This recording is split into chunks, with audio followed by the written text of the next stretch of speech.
அவருடைய 4ஆம் வசனத்தை ஒருவர் வாசிக்க கேட்போம். சங்கீதம் 65:4 வாசிங்க. உம்முடைய பிரகாரங்களில் வாசமாய் இருக்கும்படி நீர் தெரிந்து கொண்டார். அப்புறம் 2வது சேர்த்து கொண்டார். ஆசீர்வதிக்கப்பட்டவன். இங்கிலீஷ்ல blessed man அப்படின்னு போட்டிருக்கு. ஆசீர்வதிக்கப்பட்டவன் உம்முடைய பரிசுத்த ஆலயமாகிய உமது வீட்டின் நன்மையால் திருப்தியாகும். எங்கள் அன்பின் ஆண்டவரே, இந்த வார்த்தைகளை கொண்டு வந்திருக்கிற உங்க பிள்ளைகளோட நீங்க பேசுங்க. உங்க கரத்துல ஒப்பு கொடுக்கிறோம் இயேசு கிறிஸ்துவின் நாமத்தில் பிதாவே, ஆமென். ஒரு கிறிஸ்துவனுக்கு மகிமையான ஒரு இடம் எதுவென்று கேட்டால் அது தேவனுடைய ஆலயம். நீங்க எவ்வளவு இடத்துக்கு 1000 இடத்துக்கு போனாலும் இங்க வரும்போது ஒரு மன நிம்மதி வருது பாத்தீங்களா? அந்த நிம்மதி வேற எங்கேயுமே வராது. 1ஆம் தேதி இதை பத்தி பேசுறேன், நிறைய பேசுறதுக்கு நேரம் இல்லை. ஆலயம் மனிதனால் உண்டாக்கப்பட்டதல்ல. தேவன் தன்னுடைய சொந்த ரத்தத்தை சிந்தி இந்த ஆலயத்தை சம்பாதித்திருக்கிறார். இந்த ஆலயம் ஒரே ஒரு 12 பேரை கொண்டு துவங்கப்பட்ட ஆலயம் இன்றைக்கு உலகம் முழுவதிலும் கோடிக்கணக்கான ஆலயங்களாய் மாறினதற்கு மனிதர்கள் ஏற்படுத்தியிருந்தால் ஆகியிருக்காது. கர்த்தரால் ஏற்படுத்த இடம் ஆலயம். ஆமென் சொல்லுங்க. அதனாலதான் ஆகாய் 1:8 சொல்றாரு, நான் ஆலயத்தின் கட்டுங்கள், அதன் மேல் நான் பிரியமா இருக்கிறேன். அப்ப தேவன் எதன் மேல பிரியமா இருக்கிறார்னு கேட்டீங்கன்னா ஆலயத்தின் மேல பிரியமா இருக்கிறார். உங்களுக்கு மைக்கு கம்மி பண்ணி அதான் போயிடுது. அத ஆலயத்தின் மேல அவர் பிரியமா இருக்கிறார். அது மாத்திரமல்ல, 2 நாளாகமம் 7ஆம் அதிகாரம் 15-16 வசனங்களை வாசிங்கன்னா, இந்த ஆலயத்திற்கு நீங்கள் வந்து ஜெபிக்கும் போதெல்லாம் உங்கள் ஜெபத்திற்கு என் செவிகள் கேட்கிறதாயும், நீங்க ஜெபம் பண்ணும்போது உங்களை நான் கண்கள் பார்க்கிறதாயும் என் இருதயம் என்னாலும் இந்த ஆலயத்தில் இருக்குதுன்னு சொல்றார். ஆமென் சொல்லுங்க. அல்லேலூயா. நம்ம ரட்சிக்கப்பட்டதோட நோக்கமே என்னன்னு கேட்டீங்கன்னா, ஆலயத்துக்கு வந்து ஆராதனைகள் மூலம், ஜெபத்தின் மூலம், பாடல்கள் மூலம், தேவனுடைய வார்த்தைகளை கேட்பதின் மூலம் என்ன பண்ணணும்னா மகிமைப்படுத்தணும். அப்படி மகிமைப்படுத்துறவங்களுடைய கூடாரத்தின் மேலே ரகசிய செயல்கள் இருக்கும் என்று கடந்த வாரத்தில் பேசினேன். ஆலயத்திலிருந்து ஒரு மனிதனுக்கு என்ன உண்டாகிறது? முதல்ல என்ன சொன்னேன்? கர்த்தருடைய ஆலயம் நம்மை பாதுகாக்கிற இடம். உலக அழிவுகள், இயற்கை அழிவுகள்ல இருந்து கர்த்தர் நம்மளை என்ன பண்றாரு? பாதுகாக்கிறார் என்று சொன்னேன். 2வது, கர்த்தருடைய ஆலயம் நம்மை செழிப்பாக்குகிற இடம் என்று சொன்னேன். 3வது, கர்த்தருடைய ஆலயம் நம்மை மகிமையும் கனத்தினால் நிரப்பப்படுகிற ஒரு இடம் என்று சொன்னேன். ஆமென் சொல்லுங்க. அல்லேலூயா. அதனால்தான் தேவனுடைய ஆலயத்தில் மனிதனுக்கு தேவையான நன்மையும் திருப்தியும் இருக்கிறது என்று சங்கீதக்காரன் எழுதுகிறான். நீங்க உங்களுக்கு தெரியுமான்னு தெரியாது, தென் மாவட்டம் திருநெல்வேலி, நாகர்கோயில் இந்த மாதிரி பெல்ட்டுக்கு போனீங்கன்னா சிஎஸ்ஐ ஆலயங்கள், கத்தோலிக்க ஆலயங்கள் வந்து தினந்தோறும் காலையில பூசை நடக்கும். தினந்தோறும் காலையில 5 மணிக்கு பெல் அடிப்பாங்க. பெல் அடிச்ச உடனே தினந்தோறும் டெய்லி பாத்தீங்கன்னா காலையில பெண்கள் மொத்தம் கும்பலா இருப்பாங்க. சபையில எவ்வளவு பேர் இருப்பாங்க கேட்டீங்கன்னா ஒரு 150-200 பேர் 5 மணிக்கு 6 மணிக்கு வருவாங்க. ஈவினிங்ல பார்த்தா ஆண்கள் நிறைய. தினந்தோறும் ஈவினிங்ல 6 to 7 நடக்கும். தினந்தோறும். ஏன்? ஒரு மனிதனுடைய வாழ்க்கையில, ரட்சிக்கப்பட்டவனுடைய வாழ்க்கையில ஆலயம் இன்றியமையாதது. ஆமென் சொல்லுங்க. இந்த ஆலயம் தான் பரலோகத்துக்கு மாடல். எதனால இங்க கொண்டு வந்து இப்படி ஆராதிக்கணும், இப்படி பண்ணணும்ன்றோம்? பரலோகம் போனா இதை செய்வதற்கு இங்கே நமக்கு கற்றுக் கொடுத்து கொண்டிருக்கிறார். ஒரு அலுவலகத்துக்கு போனீங்கன்னா பிகாம் படிச்சவனுக்கு, காமர்ஸ் படிச்சவனுக்கு அக்கவுண்ட்ஸ்ல வேலை கொடுப்பாங்க. சயின்ஸ் படிச்சவனுக்கு சயின்ஸ்ல, போலீஸ் படிச்சவனுக்கு போலீஸ்ல வேலை கொடுப்பாங்க. அத போல ஆலயத்துல படிக்கிறவர்களுக்கு பரலோகத்துல கர்த்தர் அதற்கான ஸ்தானத்தை ஏற்படுத்தி வைத்திருக்கிறார். ஆமென் சொல்லுங்க. அல்லேலூயா. அது சின்ன ஆலயமோ பெரிய ஆலயமோ தெரியாது, அது கர்த்தர் இருக்கிற ஆலயம். ஆமென். அந்த ரட்சிக்கப்பட்டவர்களும் தேவாலயத்தில் நெருங்கிய தொடர்பு உண்டு. அதனால்தான் கோயில் இல்லாத ஊரில குடியிருக்க வேண்டாம் என்று உலகத்தான் இதை எடுத்துக்கலாம். ஏன் அப்படி சொன்னாங்கன்னா, ஒரு தேவனுடைய ஆலயத்தினுடைய மதிப்பு நீங்க நிறைய பேருக்கு தெரியல. பிறந்த 8வது நாள் அந்த குழந்தை எங்கே கொண்டு வரப்படுகிறது? தேவாலயத்தில் கொண்டு வரப்படுகிறது. அது மாத்திரமல்ல, அந்த மனிதனுக்கு திருமணம் ஆகும்போது எங்கே வைத்து திருமணம் செய்கிறோம்? இங்கே வைத்து திருமணம் செய்கிறோம். அந்த மனிதன் தன் ஓட்டத்தை முடிக்கும் போது அவனை எங்கே கொண்டு வருகிறோம்? தேவாலயத்தை கொண்டு வருகிறோம். இது என்ன பாஸ்டர் அர்த்தம்? உன் வாழ்க்கையில ஆதியும் அந்தமும் முடிவும் துவக்கமும் தேவனுடைய ஆலயம். இந்த ஆலயம் இல்லாத இடத்துல நீ குடியிருக்க கூடாது. அது உலகத்தான் இப்படி எடுத்துட்டான். என்னன்னு? கோயில் இல்லாத ஊர்ல என்ன பண்ணாதீங்க, இல்ல ஆலயம் இல்லாத ஊரில குடியிருக்க கூடாது.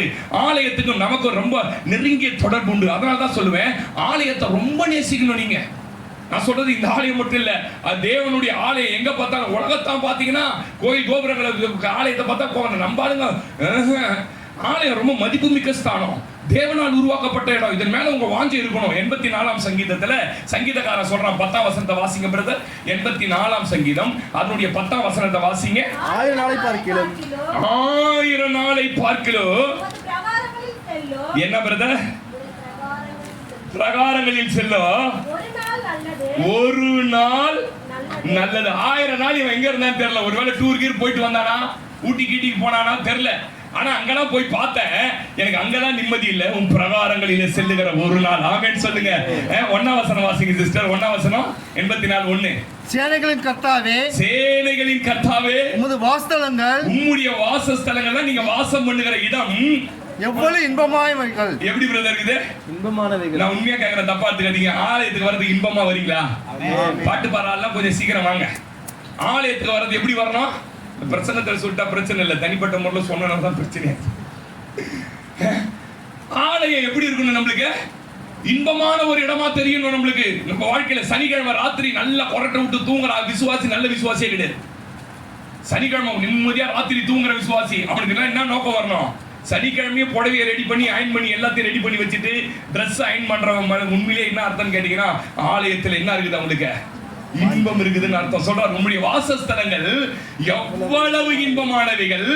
என் ஆத்மா கர்த்தருடைய ஆலய பிரகாரங்களின் மேல் வாஞ்சையும் கவனமுமாய் சொன்னேன். நம்முடைய ஆத்மா ராத்திரில எது மேல இருக்கும்? ஆலயத்தின் மேல. விடியணுமே விடியணுமே விடியணுமே விடியணுமே. விடியற் காலையில காத்திருக்கிற ஜாமக்காரனை போல என் ஆத்மா காத்திருக்கிறது. வாட்ச்மேன் பாருங்க, பார்த்துக்கிட்டே இருப்பான், எப்ப வெளிச்சம் வரும்னு வழியை பார்ப்பான். அவனை மாத்தி விடுறவன் எப்ப வருவான்னுட்டு அவனுடைய கண்கள் எல்லாம் பாத்தீங்கன்னா அதை மாத்தி விடுறவன் மேலேயும் வெளிச்சம் வர்ற அதை போல இருக்கணுமா? ஞாயிற்றுக்கிழமை எப்போ வரும்? ஞாயிற்றுக்கிழமை எப்படி வரும்? ஆமென் சொல்லுங்க. என்னமா சொல்றாரு? ஆத்துமா கர்த்தருடைய ஆலய பிரகாரம் மேல் வாஞ்சையும் தவனமுமா இருக்கிறது. என் இருதயமும் என் மாம்சமும் ஜீவனுள்ள தேவனை நோக்கி கம்பீர சத்தம் சொல்லிதான் சொல்றாரு. ஏன் தெரியுமா? உம்முடைய பீடங்கள் அண்டையில அடைக்கலான் குருவிக்கு வீடு, தகவலான் குருவி கொஞ்சிகளை வைக்கும் கூடு கிடைத்தது. உம்முடைய வீட்டில் வாசமாய் இருக்கிறவர்கள் பாக்கியவான்கள். ஏன்? எப்பொழுதும் துதித்துக் கொண்டிருக்கிறார்கள். அவங்களுக்கு அங்க என்ன கிடைக்குதா? பலன் கிடைக்குது. தங்கள் இருதயத்துல செவ்வையான வழி கிடைக்குது. அதுக்கு தான் இங்க கொண்டு வரார் ஆண்டவர். ஆமென் சொல்லுங்க. அல்லேலூயா. நான் சொல்றேன், ரட்சிக்கப்பட்ட ஒருவருடைய விருப்பம் எதுவா இருக்கும் என்றால் ஆலயமா இருக்கும். ரட்சிக்கப்பட்டேன் என்று பெயர் கிறிஸ்துவனா இருக்கிறவனுக்கு எது பிடிக்காது என்றால் ஆலயம் பிடிக்காது. ரெண்டே வித்தியாசம் தான், ரட்சிக்கப்பட்டு ரட்சிக்கப்படாது. அதாவது நான் போன வாரம் சொன்னேன், வெளியில நம்மள மாத்துறது ரொம்ப ஈஸி. ஒரு 1000 ரூபாய் இருந்தா இப்ப வந்து அவர் பாஸ்டர் ஆயிடுவார். 1000 ரூபாய் போதும். இந்த ஜிப்பா ஒண்ணு வாங்கணும், வெள்ளை சட்டை ஒண்ணு வாங்கணும், மீசியை 2 ரூபாய்க்கு பிளேடு கொடுத்து அடிச்சுட்டு வந்துட்டோம்னா பாஸ்டர் ஆயிடலாம். வெளி தோற்றத்தை மாற்றுவது ரொம்ப ஈஸி கிறிஸ்துவ வாழ்க்கையில. ஆனா உள் தோற்றம் இருக்கிறது அல்லவா, அந்த உள் தோற்றத்தை மாற்றுவது மிக கடினம். அப்ப கவனிங்க, ரட்சிக்கப்பட்ட ஆளுங்க ரட்சிக்கப்படாத ஆளுங்க என்ன விட்டு, நீ போ, நான் வரல சர்ச்சுக்கு, நான் இருக்கிறேன், அந்த பாஸ்டரை பிடிக்கல, அதை பிடிக்கல, இதை பிடிக்கல, அதை அவன் ரட்சிக்கப்படலன்னு அர்த்தம். அவங்க ரட்சிக்கப்படலன்னு அர்த்தம். என்ன பாஸ்டர் இப்படி சொல்றீங்க? உண்மையா சொல்றேன். ரட்சிக்கப்பட்டவனுடைய ஆத்மா எது மேல தெரியுமா வாஞ்சையா இருக்கும்? ஐயோ, எப்பொழுது சொல்றான் சங்கீதக்காரன், ராஜாவான சொல்றான், நான் தேவனுடைய ஆலயம் எப்ப திறக்கப்படும் என்று அதன் வாசலை காத்திருக்கிறேன். எங்க கேட்டே திறக்கல இன்னும். அது பெரிய ரொம்ப கேட்டு, அது ஒரு பெரிய சப்ஜெக்ட். அந்த கேட்டை திறக்கிறதுக்கு லேவியர்கள் போய் தள்ளி திறக்கணும். அப்படி ஒரு பெரிய கேட்டு, அதன் வாசப்படியில காத்து கிடக்கிறேன். 1000 நாளை பார்க்கும் பிரகாரங்களுக்கு வர நாள். அவன் சொல்றான், ஐயோ கர்த்தருடைய ஆலயத்துக்கு போவோம் வாருங்கள் என்று சொன்ன போது எனக்கு எப்படி இருந்தது? அப்ப சகோதரனே, உனக்குள்ள ரட்சிப்பு இருக்குதா, கர்த்தர் கொடுத்த அபிஷேகம் இருக்கிறதா என்று எப்படி கண்டுபிடிக்கலாம் தெரியுமா? அந்த ஆலயத்தின் மேல் இருக்கிற வாஞ்சை. ஆமென் சொல்லுங்க. அல்லேலூயா. அப்ப கவனிங்க, நீங்க வாஞ்சை உள்ளவர்களா இருப்பீர்களானால் உங்க வாழ்க்கையில கர்த்தர் வெற்றிகளை கொடுப்பார். இன்னைக்கு என்ன பாஸ்டர் செய்தி? தேவாலயத்தின் மூலம் கிடைக்கும் வெற்றிகள். அல்லேலூயா. தேவாலயம் நமக்கு என்னத்தை கொடுக்குதா? வெற்றிகளை கொடுக்கிற இடம் தேவாலயம். நீங்க சாதாரணமா நினைக்க கூடாது தேவனுடைய ஆலயத்தை. இந்த தேவனுடைய ஆலயத்தை நிர்வகிப்பதற்காக எங்களை மாதிரி சிலரை கர்த்தர் அழைத்து தரிசனம் கொடுத்து எங்க வேலை வெட்டியெல்லாம் விட்டுட்டு வந்து மண்டையில இருக்கிற முடியெல்லாம் கொட்டி சாவுங்கடான்னு சொல்லி கூட்டு வந்துடுறாரு. வந்து நாங்க என்ன பண்றோம்? இங்க என்ன பிரதர் பண்றோம்? என்ன பண்றோம்? இரவு பகலா எங்களுக்கு வேலை என்னதான்? ஒரு பை வீட்டில் வச்சிருப்பாங்க. அந்த காலத்துல வரதெல்லாம் அந்த பை உள்ள போட்டுருவாங்க, பாத்துருக்கீங்களா? அது ஆணியில தொங்கும். அந்த காலத்து வீட்டு தெரியும் எல்லாம் அது உள்ள. அத மாதிரி பை, நாங்க பை, நீங்க வரதெல்லாம் என்ன பண்றீங்க? உள்ள என்ன பண்ணுவீங்க? எல்லாம் சொல்லிட்டு போயிடுவீங்க. சொல்லிட்டு நீங்க பாட்டு முடிஞ்சு போயிடுவீங்க வீட்டுக்கு. ஆனா இங்க இந்த பை இருக்குது பாத்தியா, அப்படியே வெயிட் தாங்க தூங்கினே இருக்கும். அது எப்படா இந்த வெயிட் எடுப்பாங்க அப்படின்னா என்ன அர்த்தம்? உன் பிரச்சனை எப்ப தீருதோ அது வரைக்கும் எங்களுக்கு தூக்கம் வராது. ஆமென் சொல்லுங்க. அதனால தான் சொல்லுங்க, ரொம்ப கடினமான பாதை ஊழியத்தின் பாதை என்பது நீங்களும் நானும் நினைக்கிற மாதிரி கிடையாது. அதற்காக சிலர் விசேஷ அபிஷேகம் பெற்று ஆண்டவர் வைத்திருக்கிறார். ஏன்? உங்களுக்கு சேவை செய்யறது எங்களுக்கு சம்பளம் கொடுக்கிறார். ஆமென் சொல்லுங்க. அதனால ஆலயத்தை என்ன நினைக்கணும்னா, எனக்கு வெற்றிகளை தருகிற இடமா இந்த ஆலயத்தை கர்த்தர் வைத்திருக்கிறார். அல்லேலூயா. என்ன பாஸ்டர் வெற்றி? ஆமென். ரட்சிக்கப்பட்ட ஒரு மனிதனுடைய இருதயம் ஆரம்பத்தில் எப்படி இருக்குமா? கரடு முரடு நிறைந்ததாய், கடினம் நிறைந்ததாய் இருக்கிறது. அதை தேவன் இந்த ஆலயத்துக்கு கொண்டு வந்து தன் வார்த்தை என்கிற கட்டளையை அவன் நல்ல இருதயத்தில், அவன் கெட்ட இருதயத்தில் வைத்து நல்ல இருதயமா மாத்துறார். சொல்லுங்க, எப்படி இருக்கும் ரட்சிக்கப்பட்ட ஆரம்ப காலத்தில் நம்ம இருதயம் எப்படி இருக்கும்? முன்னாடி தான் யார்கிட்ட சொல்லுவோம், மதுராந்தகம் போறோம்னு சொன்னா, சாம் நம்ம சாம் மதுராந்தகம் போறோம் பாஸ்டர். நான் சொன்னேன் மதுராந்தகம் தான் எங்க சொந்த தெரியுமா? ஒரு வாட்டி சொல்லி இருக்கிறீங்களே. ஒரு காலத்துல எவனாவது எங்க தெருவுள்ள இந்த ட்ரம் வச்சு பாட்டு பாடின்னு வந்தாலே என்ன சொல்லுவாங்க? அங்கேயே தெத்துவான் என் மாமா பையன். எங்க தெத்துவான்? டேய் ஓடுங்கடா. ஒரு ஜாதி பேரை சொல்லி, அந்த காலத்துல பெரிய விஷயம் கிடையாது. ஒரு ஜாதி பேரை சொல்லி தெத்துவான், ஓடுங்கடா ஓடு. யார் தெருவுல வந்து நிறுவீங்கன்னு அந்த கூட்டத்தோடு சொன்ன பருவா, வெளிநாட்டுல காசு வாங்கின்னு இதுங்க எப்படி வேஷம் போடுது சொன்னான். நானு கரடு முரடு பிடிச்ச இதயம், கடின இருதயம், மனுஷங்க மேல இறக்கம் இல்லாம இருந்த ஒரு இருதயம். ஆனா என்ன தேவன் தெரிந்தெடுத்து தன் ஆலயத்துக்கு கொண்டு வந்து அந்த இடத்துல வைத்து இந்த கடினமான இருதயத்துக்குள்ள தன் வார்த்தைகளை ஊற்றி ஊற்றி ஊற்றி என்ன பண்ணிட்டார்னா லகுவான இருதயமா மாத்திட்டார். ஒரு விவசாயி ரொம்ப நாள் விவசாயம் பண்ணாம ஒரு லேண்டை விட்டுட்டாங்கன்னா, நீங்க அதை கடினம் கொண்டு வந்து போட வேண்டியதில்லை. எப்படி உள்ள வந்ததுன்னே தெரியாது. பாத்தீங்கன்னா அது அப்படியே கரடு முரடாயிடும். அவன் அதில் விதைத்தாக வேண்டும் என்றால் என்ன நடக்கும் கேட்டீங்கன்னா, அவன் அதை நேரா வச்சு ஓட்டி அந்த ஏர் ஓட்டி எல்லாம் ஓட்டி சுத்தி பாத்தி கட்டி எல்லாம் பண்ணி தண்ணி ஊற்றி விதைத்த பிறகுதான் அது முளைக்கும். அதே போல ஆலயம் முதலாவது உங்களை என்ன பண்ணுதுன்னா, இங்கே வந்த போது நீங்கள் எப்படியோ இருந்தீங்க, எப்படியோ வாழ்ந்தீங்க, கடினமான இருதயமா இருந்தீங்க. ஆனா இங்க வந்து வார்த்தைகளை தன் இருதயத்தில் போட்டு இப்போ உங்க இருதயத்தை கர்த்தர் நல்ல இருதயமா, நல்ல இருதயம் ஒரு ஆமென் சொல்லுங்க. அல்லேலூயா. அப்போ ரட்சிக்கப்படும் முன் எப்படி இருந்தோம்? இன்னைக்கு என்ன தெரியுமா? ஃபர்ஸ்ட் பாயிண்ட் ஒண்ணுதான் பேச போறோம். ஒரு பாயிண்ட், ஆலயத்தில் நம்மை சீர்படுத்தி வெற்றியோடு வாழ வைக்கிற தேவ வார்த்தை உண்டு. சொல்லுங்க. ஆலயம் நம்மளை சீர்படுத்தி வெற்றியோடு வாழ வைக்கிற தேவ வார்த்தை உண்டு. உபாகமத்தின் புஸ்தகம் அதனுடைய 12ஆம் அதிகாரம். கர்த்தருடைய பரிசுத்த நாமத்திற்கு மகிமை உண்டாகட்டும். உபாகமத்தின் புஸ்தகம் 12ஆம் அதிகாரம் அதனுடைய 5ஆம் வசனத்திலிருந்து வாசிங்க பிரதர். 5. உங்கள் தேவனாகிய கர்த்தர் தம்முடைய நாமம் விளங்கும்படி உங்கள் சகல கோத்திரங்களிலும் தெரிந்து கொள்ளும் ஸ்தானமாகிய அவருடைய வாசஸ்தலத்தை நாடி எப்படி போட்டு பாருங்க. அவர் வாசஸ்தலத்தை நாடி, கொஞ்சம் தூரம் இருந்தாலும் நாடி அங்கே போய் 7ஆம் வசனம் வாசிங்க. 7 வாசிங்க. அங்கே உங்கள் தேவனாகிய கர்த்தருடைய சந்நிதியிலே புசித்து நீங்கள் கையிட்டு செய்ததும் உங்கள் தேவனாகிய கர்த்தர் உங்களை ஆசீர்வதித்ததுமான யாவுக்காகவும் உங்கள் குடும்பத்தாரும் சந்தோஷப்படுவீர்களாக. 8ஆம் வசனம். இங்கே நாம் அவன் தன் பார்வைக்கு சரியானதெல்லாம் செய்கிறது போல நீங்கள் செய்யாதீர்கள். முக்கியமான வசனம் அண்டர்லைன் பண்ணிக்கங்க. நீங்க இதுக்கு முன்னாடி வெளியில இருந்தப்ப எப்படி செஞ்சீங்கன்னா, தன் பார்வைக்கு சரி இஷ்டம் போல வாழ்ந்தீங்க, இஷ்டம் போல இருந்தீங்க. நீங்க நினைச்சத பேசுறீங்க, நினைச்சத பண்ணீங்க, நினைச்சதா எல்லாம் பண்ணீங்க. இனிமே இந்த ஆலயத்துக்கு வந்துட்டீங்கல்ல, அப்படி இஷ்டம் போல இல்லாம தொடர்ந்து வாசிங்க பிரதர். 8ஆம் வசனம் வாசிங்க. 9ஆம் வசனம். உங்கள் தேவனாகிய கர்த்தர் உங்களுக்கு கொடுக்கும் இறைப்பாதல் இன்னும் சுதந்திரத்தில் நீங்கள் இன்னும் என்ன சொல்றாரு? நான் உங்களுக்கு கொடுக்க வேண்டிய முழு ஆசீர்வாதத்தையும் நான் இன்னும் கொடுக்கவே இல்லை. இப்ப நீங்க அனுபவிக்கிறதெல்லாம் ஒரு சாம்பிள், எக்ஸாம்பிள் சொல்லலாம். ஒரு சாம்பிள் என்ன கடைக்கு போனீங்க, சாம்பிள் கொஞ்சம் புட்டு கொடுப்பான் பாருங்க சார்னு. நீங்க அனுபவிக்கிறது இன்னும் ஆசீர்வாதத்தை சுதந்திரிக்கல. அதனால முன்னாடி உங்க இஷ்டப்படி வாழ்ந்தீங்க, இஷ்டப்படி பண்ணீங்க, இஷ்டப்படி பேசுறீங்க. அப்படி இனிமே இருக்க கூடாது. இங்க உங்களை சீர்படுத்த கொண்டு வந்திருக்கிறேன். ஆமென் சொல்லுங்க. நிறைய பெண்கள் தான் அதிகமா பேசுவாங்க தெரியுமா உங்களுக்கு? நான் நேற்று ஒரு விக்கிபீடியாவில் பார்த்தேன். ஒரு நாளைக்கு பெண்கள் 15,000 வார்த்தையை பேசுறாங்க. எவ்வளோ? 15,000. சராசரியா ஒரு பெண்கள் 15,000 வார்த்தை பேசுறாங்க. ஆம்பளைங்க எவ்வளவு பேசுறாங்கன்னு பாத்தீங்கன்னா 5,000 இருந்து 6,500 வார்த்தை ரொம்ப சுருக்கமா பேசுவாங்க. இல்ல பாஸ்டர் நீங்க தலைகீழா சொல்றீங்க. எங்க வீட்டுல நான் இருக்கிற ஸ்டாட்டிக்ஸ் சொல்றேன், நான் புள்ளி விவரத்தை.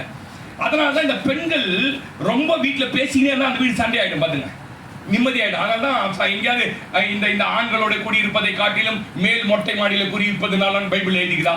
இந்த பெண்ணோட இந்த ஆணோட கூடிய வனாந்தரத்துல பெண்களோட குடியிருக்க முடியாதுன்னு எழுதி இருக்குது. அப்ப கவனிங்க, இதுக்கு முன்னாடி நீங்க எப்படி எப்படியா வாழ்ந்தீங்க, எப்படி எப்படியா இருந்தீங்க, இஷ்டமானபடி செஞ்சீங்க, இன்னும் நீங்க பூரணமான ஆசீர்வாதத்தை பெற்றுக்கொள்ளலையே. அதனால என்ன பண்ணணும்னா, இங்க போதிக்கிறபடி வாசிங்க. அந்த வசனத்தை வாசிங்க, 28ஆம் வசனம் வாசிங்க பிரதர். 12:28 உபாகமம் 12:28 வாசிங்க. நீ உன் தேவனாகிய கர்த்தரின் பார்வைக்கு நன்மையும் செம்மையுமானதை செய்வதினால். அப்படின்னா என்ன சொல்றாரு? இஷ்டப்படி முன்னாடி வாழ்ந்தல்ல, அப்படிலாம் வாழக்கூடாது. நீ இனிமே தேவனுடைய பார்வைக்கு நன்மையும் செம்மையுமானதை செய்வாயானால் நீயும் உனக்கு பின்வரும் உன் பிள்ளைகளும் என்றென்றைக்கும் நன்றாயிருக்கும்படி நான் உனக்கு கற்பிக்கிற இந்த எல்லா வார்த்தைகளையும் நீ கவனித்து கேள். எப்படி பிரதர் கேட்கணும்? எப்படி கேட்கணும்? கவனித்து கேள். ஏனோ தானோன்னு கேட்காத. செல்போன்ல யார் என்ன ஸ்டேட்டஸ் போட்டுன்னுக்குறாங்கன்னு பார்த்து கேட்காத. பைபிள் படிக்கிற மாதிரி சும்மா தலையை கவுத்துன்னு கேட்காத. எப்ப இந்த ஆளு முடிப்பா வீட்டுக்கு போயிடலாம் கேட்காதன்றார். எப்படி கேட்கணுமா? கவனித்து கேள். கவனித்து கேள். கேட்கறோம்ல, எவ்வளவு கொடுக்குறாங்க ஃபிளட்டுக்கு 6000. அவன் சொன்னா ஆணு டிவி ஆண்டி நிக்கிற உள்ள கருகி போச்சு கடுகு. சரி போ, 6000 வரும்போது அதுல கடுகு வாங்கிக்கலாம். கவனித்து கேட்குது. யார் யாருக்கு கொடுக்குறாங்க, எந்தெந்த ரேஷன் கார்டு கொடுக்குறாங்க, சக்கராட்டிக்கு கிடையாதா, கிளீனா அடுத்த 5ஆவது நிமிஷம் நம்ம புதிய தலைமுறையா மாறிடுது. 10 வீட்டுக்கு சொல்லுது. எதெல்லாம் கவனித்து கேட்கறோம் பாருங்க. ஆனா எதை கவனித்து கேட்கறது இல்லையா? இதை கவனிக்க. நான் சொல்றேன் சிஸ்டர், உங்க இருதயம் பக்குவப்பட்டு நல்ல நிலமா மாறினா நீங்க வேற எதுல கான்சென்ட்ரேஷன் பண்ணாலும் முடியாது. உங்க இருதயத்தை நீங்க மாத்தாம உங்க வாழ்க்கை மாறாது. இந்த இருதயம் மாறுவதற்கு ஒரே ஒரு வழி, அவருடைய வார்த்தைகளை கவனித்து கேட்கிற ஒன்றுதான் இருக்குது. ஆமென் சொல்லுங்க. அல்லேலூயா.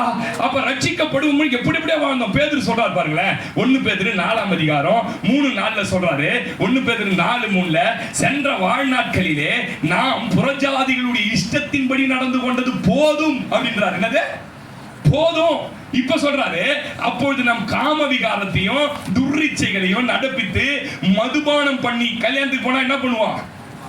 சரக்கு தான் கேட்டுதான் கல்யாணத்துக்கு போறது. நம்மளா மதுபானம் பண்ணி களியாட்டு செய்து வெறி கொண்டு அருவருப்பான விக்கிரகாராதனை என்னவா செய்து வந்தோம். அந்த துன்மார்க்க ஒலையிலே அவர்களோட இங்கிலீஷ்ல போட்டு இப்பொழுது நீங்கள் விழாமல் இருக்கிறதுனாலே அவர்கள் ஆச்சரியப்பட்டு உங்களை என்ன பண்றாங்களா, பெரிய வெங்காய கிறிஸ்துவ மாட்டான். டேய், இந்த ஆதியிலே கிறிஸ்துவனா பிறந்தவனா எனக்கு தெரியும், அவனா அமைதியாகிறான்டா. ஆனா நடுவுல மாறின நீங்க இருக்கிறீங்க பாரு. ஆடுறது இங்க வர மாட்டேன், இங்க சாப்பிட மாட்டேன், கல்யாணத்துக்கு போக மாட்டேன், அத போக மாட்டேன், இத அவன் சொல்றான். நம்மளை பார்த்து தூஷிக்கிறான். ஏன்னா இவர் ஒரு காலத்துல வேலை முடிஞ்சவன வீட்டுக்கே வர மாட்டார். நேரம் அந்த வாராபதி மேல உட்கார்ந்து இருக்கிறவங்க போய் தான் என்ன பண்ணுவாரு, என்ன மச்சி எங்க போலான்னு முன்னாடி வீட்டுக்கு வர்றதுக்கு. இப்ப 5:30 வீட்டுல இருக்கிற ஆளு கேட்டா பிடிக்கலன்றான். அவன் இப்ப இந்த துன்மார்க்க உலையில நீ சிக்கி கொள்ளாம இருக்கிறத பார்த்து பெரிய கிறிஸ்டின் ஆயிட்டான்பா, பெரிய ஆள் ஆயிட்டான்பா, இதாயிட்டாம்பான்னு சொல்லி உன்னை தூஷிக்கிறாங்க. முன்னாடி நீ போனை எடுத்தாலே என்ன கேட்ப, நேத்து நான் எங்க வீட்டுக்காரர் கூட வெளியில போயிட்டேன், என்னாச்சு அவன் அரெஸ்ட் பண்ணாங்களா இல்லையா, போன வாரமே நான் பார்த்து அரெஸ்ட் பண்ணவே இல்லையா இப்படின்னு கேட்ப. இப்ப போன் பண்ணா கூட அந்த சீரியலை பத்தி நீ என்ன பண்ண மாட்ட, அந்த மூடே இல்ல, உனக்கு சீரியல் பாக்குற மூடே இல்ல. அவன் என்ன பண்றான், எப்படி இந்த உலைக்குள்ள இருந்து இது தப்பிச்சுது. நான் கவனிங்க சிஸ்டர் பிரதர், யார் ஒருவர் வசனத்தை பயங்கரமா கவனமா கேட்கிறாங்களோ அவர்கள் சென்ற வாழ்நாட்களிலே நாம் செய்து வந்த அருவருப்புகளை மீண்டும் செய்ய மாட்டார்கள். சொல்லுங்களேன் ஆமென். அல்லேலூயா, அல்லேலூயா. நான் சொல்றேன், உங்களை பார்க்கும்போது ஒரு மாற்றத்தை காணணும். கார்த்திக் அமலியல் என்னது மாறினால் அப்படின்னு ஒரு தலைப்புல டெய்லி பேசுறார். நீங்கள் மாறினால் என்ன நடக்கும்னு. நான் சொல்றேன், மாறினால் கர்த்தர் உங்களை ஆசீர்வதிப்பார். மாறாத வரைக்கும், அந்த நிலத்தை சரியா பதப்படுத்தாத வரைக்கும் பயன்படுத்தவே முடியாது ஆண்டவரால. என் அருமை தேவ பிள்ளைகளே, தேவனுடைய நாமத்திற்கு மகிமை உண்டட்டும். இப்பொழுது என்ன ஆயிட்டீங்க, மாறிட்டீங்க. பெரிய பெரிய ரவுடி எல்லாம் எனக்கு தெரியும், பெரிய பெரிய ரவுடி கொலைகாரன்லாம் எனக்கு தெரியும். இன்னைக்கு பாஸ்டரா இருக்கிறான் ஏஜி சர்ச்சில் நிறைய பேர், எத்தனையோ அநியாயம் பண்ணவர்கள் எல்லாம் இந்த வார்த்தைகளை கேட்டு மனம் திரும்பி இருக்கிறாங்க. எத்தனை ஆயிரக்கணக்கான கோடிக்கணக்கான சாட்சிகள். எப்படி சகோதரனை உண்டாச்சு, எப்படி சகோதரி, இந்த வார்த்தைக்கு அவ்வளவு வல்லமை உள்ளது. அதனால தான் என் வார்த்தை ஜீவனும் வல்லமை உள்ளதா இருக்கிறது. நான் அனுப்பின காரியத்தை செய்யாமல் என் வார்த்தை திரும்பவே திரும்பாது. ஆமென் சொல்லுங்க. அப்ப திருட்டு தொழில் செஞ்சவெல்லாம் இன்னைக்கு தேவ வார்த்தை கேட்டு நல்லவர்களா மாறிட்டாங்க. உங்க இருதயம் நல்ல நிலமாய் மாறிவிட்டது. முன்பு என்ன நடந்தது உங்க வாழ்க்கையில கேட்டீங்கன்னா, நீங்கள் இந்த உலகத்தை நம்பி பழைச்சீங்க. இப்ப சொல்றீங்க, தேவனுடைய வார்த்தை வாயிலிருந்து பிறக்கிற வார்த்தையால் நான் பிழைக்கிறேன். ஆமென். நான் போன வெள்ளிக்கிழமை பாசிங் பேரில் சொன்னேன், நீங்க ரட்சிக்கப்படுவதற்கு முன்பு உலகம் உங்களை போஷித்தது. நீங்கள் ரட்சிக்கப்பட்ட பின்பு தேவனுடைய பிள்ளையா மாறினவன பரலோகம் உங்களை போஷிக்கும். அதனால எதை பத்தியும் கவலைக்கூடாது. வேலை எல்லாத்தையும் கர்த்தர் கொடுப்பார். ஏன்னா உன்னை ரட்சிக்கப்பட்ட போது உன்னை குறித்து திட்டங்கள் அவருக்கு இருக்கிறது. எப்படி நடத்தணும், எப்படி போஷிக்கணும், எப்படி ஆசீர்வதிக்கணும் அவருக்கு தெரியும். அல்லேலூயா சொல்லுங்களேன். அதனால நான் சொல்றேன் பிரதர் சிஸ்டர், உங்க விருதயம் மாறிவிட்டது. நீங்க இப்போ உங்களை கொண்டு பிழைக்கல, கர்த்தரை கொண்டு பிழைக்கிறீங்க. அவர் வாயிலிருந்து வார்த்தையை கொண்டு பிழைக்கிறீங்க. நீங்க மாறிட்டதனுடைய அடையாளத்தை சரி சொல்லட்டுமா? அது முதல்ல எங்க துவங்கணும்னு கேட்டா அவங்க வீட்டுல துவங்கணும். அன்பு செலுத்துற ஒரு கணவனா மாறிடணும், அன்பு செலுத்துற ஒரு மனைவியா மாறணும். பிள்ளைங்க உங்களை பார்த்து ஒரு நாள்ல தலைகரிச்சு ஓடினாங்க பாருங்க, இப்ப பாக்கணும் எங்க அப்பா ரொம்ப மாறி என் மேல அன்பு செலுத்துறாருன்னு சொல்லணும். அதான் சொல்லுவேன், இல்லறத்தில் முதலாவது உங்கள் மாற்றத்தை துவங்க வேண்டும். அல்லேலூயா சொல்லுங்க. எங்க துவங்கணும்? ஏன்னா வெளியில ஃபுல்லா சலசல பிரச்சனை போராட்டம், அதுல முடிஞ்சுதான் வீட்டுக்கு வரான். வீட்லயும் வந்து நீங்க அந்த சமாதானத்தை உங்களால கொடுக்க முடியலன்னா அது எவ்வளவு பெரிய மன உளைச்சலை கொண்டு வரும் நீங்க உணர்றீங்களா என்னன்னு எனக்கு தெரியல. முதல்ல உங்க வீட்டுக்குள்ள சமாதானத்தை நீங்க அன்பு செலுத்துகிற ஒரு நபராய் உங்கள் பிள்ளைகளும் கணவனும் உங்கள் மனைவியும் உங்களை பார்க்க வேண்டும். அருமையான கர்த்தர் அங்கேயும் கலகம் பண்ணக்கூடாது. யார் சமாதானம் கெட்டு போவதற்கு நாம் காரணங்களா இருக்கக்கூடாது. அப்படின்னா நீங்க இன்னும் தேவ வார்த்தையை சரியா கேட்கலன்னு அர்த்தம். ஆமென் சொல்லுங்க. பார்க்கணும். நான் அடிக்கடி சொல்லுவேன், சில பலவீனங்கள் இருக்கும் குடும்பத்துல. எனக்கு ரொம்ப பிடிச்ச கேரக்டர் பைபிள்ல யாருன்னு கேட்டீங்கன்னா அன்னாலும் எல்கானா தான். இந்த எல்கானா இருக்கான் பாருங்க, மனைவிக்கு குழந்தை பிறக்கல. அந்த நாட்டினுடைய சட்டம், இஸ்ரவேலுடைய சட்டத்தின்படி வேறு ஒரு மனைவி திருமணம் செய்து கொண்டான். அவளை பிள்ளை பேர்க்கிறதுக்காக கல்யாணம் பண்ணிட்டார். ஆனா தன் மனைவி பிள்ளை பேர் அற்றவளா இருந்த போதும் அவனுடைய அன்பு குறையவே இல்லை. அவர் சொல்றாருல்ல, இந்த 10 குமாரரை பார்க்கலாம், நான் உன்னை அதிகம் நேசிக்கிறேன் இல்லையா? இதுதாயா உள்ள மனமாற்றம். ஏன் எல்கானாவே உனக்குள்ள இந்த பிள்ளை பெறாத இந்த பொண்ணு மேல அன்பு இருக்குது, ஏன் அன்பை விட்டுட்டு அந்த பெண்ணிலால் மேல வைக்கிற? இல்ல நான் வாரந்தோறும் ஆலயத்துக்கு போய் வசனத்தை கேட்கிறவன். ஏன்னால இவன் இப்படி செஞ்சு உன்னை விட்டுட்டு அந்த பொண்ணை கல்யாணம் பண்ணி அவகிட்ட 10 குழந்தை உன் வீட்டுக்காரங்கிட்ட சண்டை போடணும்னு தோணலையானால இல்ல நான் சண்டை போட மாட்டேன். நான் அழ ஒரு இடம் இருக்கிறது, என் வேதனை கொட்ட ஒரு இடம் இருக்கிறது, அது தேவனுடைய ஆலயம். நான் தான் சொல்லுவேன், நல்ல கர்த்தரோட ஆலயத்துல இருக்கிறவங்க நல்ல வசனத்தை கேட்கிற பொண்டாட்டிங்க சண்டையே போட மாட்டாங்க. சொல்லுங்க, சண்டை போறீங்கன்னா இன்னும் என்ன ஆகல? ஏசு இப்படி சொன்னார், நீங்கள் கவலைப்படுகிறதுனால் உங்கள் சரீரத்தின் ஒரு முழத்தை கூட்டம். நீ சண்டை போடுகிறதுனால் ஒரு முழத்தை அவனை மாற்ற முடியுமா? மாற்றவே முடியாது. அண்ணாதார பண்ண மாதிரி தான். நாய் வாழை நிமித்தி காட்டுறான், பைப்பு கட்டினா பைப்பையே வலிச்சிச்சான் நாய். இப்படி மாற்றவே முடியாது. எல்லாருக்குள்ள ஜென்ம சுபாவம் உண்டு. என்ன மாத்துறதுக்காக 27 வருஷம் இந்த அம்மா போராடி தோத்து போயிடுச்சு. நீங்க நினைக்கிறீங்க மாறிடுவோம் நம்ம, அவ்வளவுதான். தேலுக்கு போனா என்னது அது மாதிரிதான் சிலது கொட்டிக்கின்னு தான் இருக்கும். நீ என்ன பண்ண, ஆண்டவரே அந்த கொடுக்க கொஞ்சம் மச்சிடுங்க ஆண்டவரே ஜெபம் பண்ண கட்டி கொட்டவே கூடாதுன்னு எதிர்பார்த்தா தோத்து போயிடு. கவனிங்க சிஸ்டர் பிரதர், இந்த எல்கானாவும் அண்ணாலும் என்ன மாதிரியான ஒரு தம்பதியர்னு கேட்டீங்கன்னா கர்த்தர் கொடுத்த நியமங்களின்படி, கட்டளைகளின்படி. ஆமென் சொல்லுங்களேன். அல்லேலூயா. அப்ப கவனிங்க, ஆலயத்துல சில தேவ வார்த்தையை கவனமா கேட்கறாங்க, மாறுறாங்க, ஆசீர்வதிக்கப்படுறாங்க. சிலர் கேட்பது இல்லை, மாறுவதும் இல்லை. அவங்களுடைய வேலை என்னன்னு கேட்டீங்கன்னா அட்டெண்டன்ஸ் போடுவதற்காக வருகிறாங்க. நம்ம சபையில் அப்படி யாருமே இல்லை. அதற்காக நான் கர்த்தரை ஸ்தோத்தரிக்கிறேன். இங்க இருக்கிறவங்க எல்லாம் மான்கள் போல நீரோடைய வாஞ்சித்து கதறுவது போல அப்படின்னு நான் நினைக்கிறேன். ஆமென் சொல்லுங்க. நம்பிக்கை தானே? சொல்லுங்க. நம்மளே தேத்திக்கணும் கொஞ்சம். விசுவாச வசனத்தை நல்லா கேட்கறவங்க அப்படின்ட்டு தேத்திக்கினாதான் இருக்க முடியும். இல்லைன்னா பிபி ஏறி என்ன ஆயிடும்? என் பொண்ணு 1 மாத்திரை வாங்கி கொடுக்குது எனக்கு, அப்புறம் 3 மாத்திரை போடுற மாதிரி ஆயிடும் பிபிக்கு. அப்ப கவனிங்க, அந்த வாஞ்சையா இருக்கணும். அட்டெண்டன்ஸ் போடுவதற்காக வரக்கூடாது. நீங்க வெளிப்படுத்துற விசேஷம் இப்ப எடுக்க வேணாம். 7 சபைகளுக்கு ஆண்டவர் சொல்றான், இப்படி இருந்த நீ இப்படி இருக்கிற சொல்றாரு. சொல்லிட்டு இதோ சொல்லி ஒரு சபை சொல்லும்போது காதுள்ளவன் 7 சபைக்கு 7 சொல்றாரு. ஆனா வெளிப்படுத்துற கடைசி சபை ஒண்ணு இருக்குது. என்ன சபை? லவோதிகேயா சபை. அந்த சபை என்ன சபை? அனலும் அல்ல, குளிர் இல்லாத சபை. அனல் அவருக்கு தெரியாது, குளிர் அவருக்கு தெரியாது, ஒண்ணும் தெரியாது. அதுக்கு மட்டும் தான் சொல்றாரு, என் வாந்தி பண்ணி போட்டு சொல்றாரு, இதோ நான் எங்க இருக்கிறேன் தெரியுமா? உனக்குள்ளே இல்ல, உன் மனதுக்கு வெளியே நின்று கதவை தட்டுறேன். எங்க இருந்து கதவு தட்டுறாரு? என்ன பாஸ்டர் அர்த்தம்? ஏன்னா இது உள்ள வசனமாகிய இயேசுவை வெச்சுக்கல, இடத்துக்கு ஏற்ற மாதிரி மாறிக்குதுன்னு வச்சுக்கல. அதான் சொல்றாரு, நான் இப்ப வாசப்படல நின்னு கதவு தட்டுறேன். எவன் என் சத்தத்தை கேட்டு, இங்கிலீஷ்ல போட்டிருக்கு, கவனமாய் கேட்டு இருதய கதவை திறக்கிறானோ நான் அவனுக்குள்ளே சென்று அவனோட கூட. அப்படின்னா என்ன பாஸ்டர்? சாப்பாடுனாலே ஆசீர்வாதம் தான். ஆமென் சொல்லுங்க. சாப்பாடுனால என்னது? சாப்பாடு எல்லாம் செத்துருவோம் இல்லையா? அப்ப என்னன்னா யாருக்குள்ள இயேசு வருகிறாரோ அவர்கள் ஆசீர்வதிக்கப்படுவாங்க. அல்லேலூயா. இனி காலை வேளை கர்த்தர் உங்களோட பேசுறாரு. சகோதரனே சகோதரியே, தேவ நாமத்துக்கு மகிமை உண்டாகட்டும். நீங்கள் ஆலயத்தை எவ்வளவு நேசிக்கிறீர்கள், தேவனுடைய ஆலயத்தை எவ்வளவாய் வாஞ்சிக்கிறீர்கள், அல்லது அவருடைய வசனம் உங்களுக்குள்ள எவ்வளவாய் செயல்படுகிறது என்று ஆராய்ந்து பாருங்கள். நீங்க கவனிக்கணும், வசனத்தை நல்லா ஒரு மனுஷன் கேட்டுட்டானா அவனுக்குள்ள மகா பெரிய அற்புதங்கள் நடக்குமா. அப்போஸ்தலர் 14ஆம் அதிகாரம் 7 இருந்து 10 வரைக்கும் வாசிங்க பிரதர். அப்போஸ்தலர் 14ஆம் அதிகாரம் 7 இருந்து 10 வாசிங்க. அங்கே தேவனுடைய வார்த்தையாகிய சுவிசேஷத்தை பிரசங்கம் பண்ணினார்கள். லிஸ்திராவிலே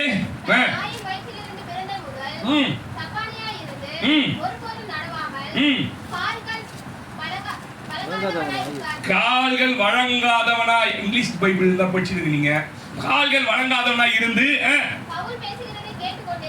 என்ன பவுல் பேசுறதை கேட்டு கொண்டிருந்தான். இங்கிலீஷ்ல எப்படி வந்திருக்கு அது அப்படின்னு பாத்தீங்கன்னா, அதெல்லாம் ரொம்ப ஆராய்ச்சி பார்ப்பேன். என்ன லிசனிங், கவனித்து கவனமாய் கேட்டானா. கேட்டுட்டு அவனை பவுல் அவனை உற்று பார்த்து, ரட்சிப்பு கேட்ட விசுவாசம். நிறைய கூட்டங்க.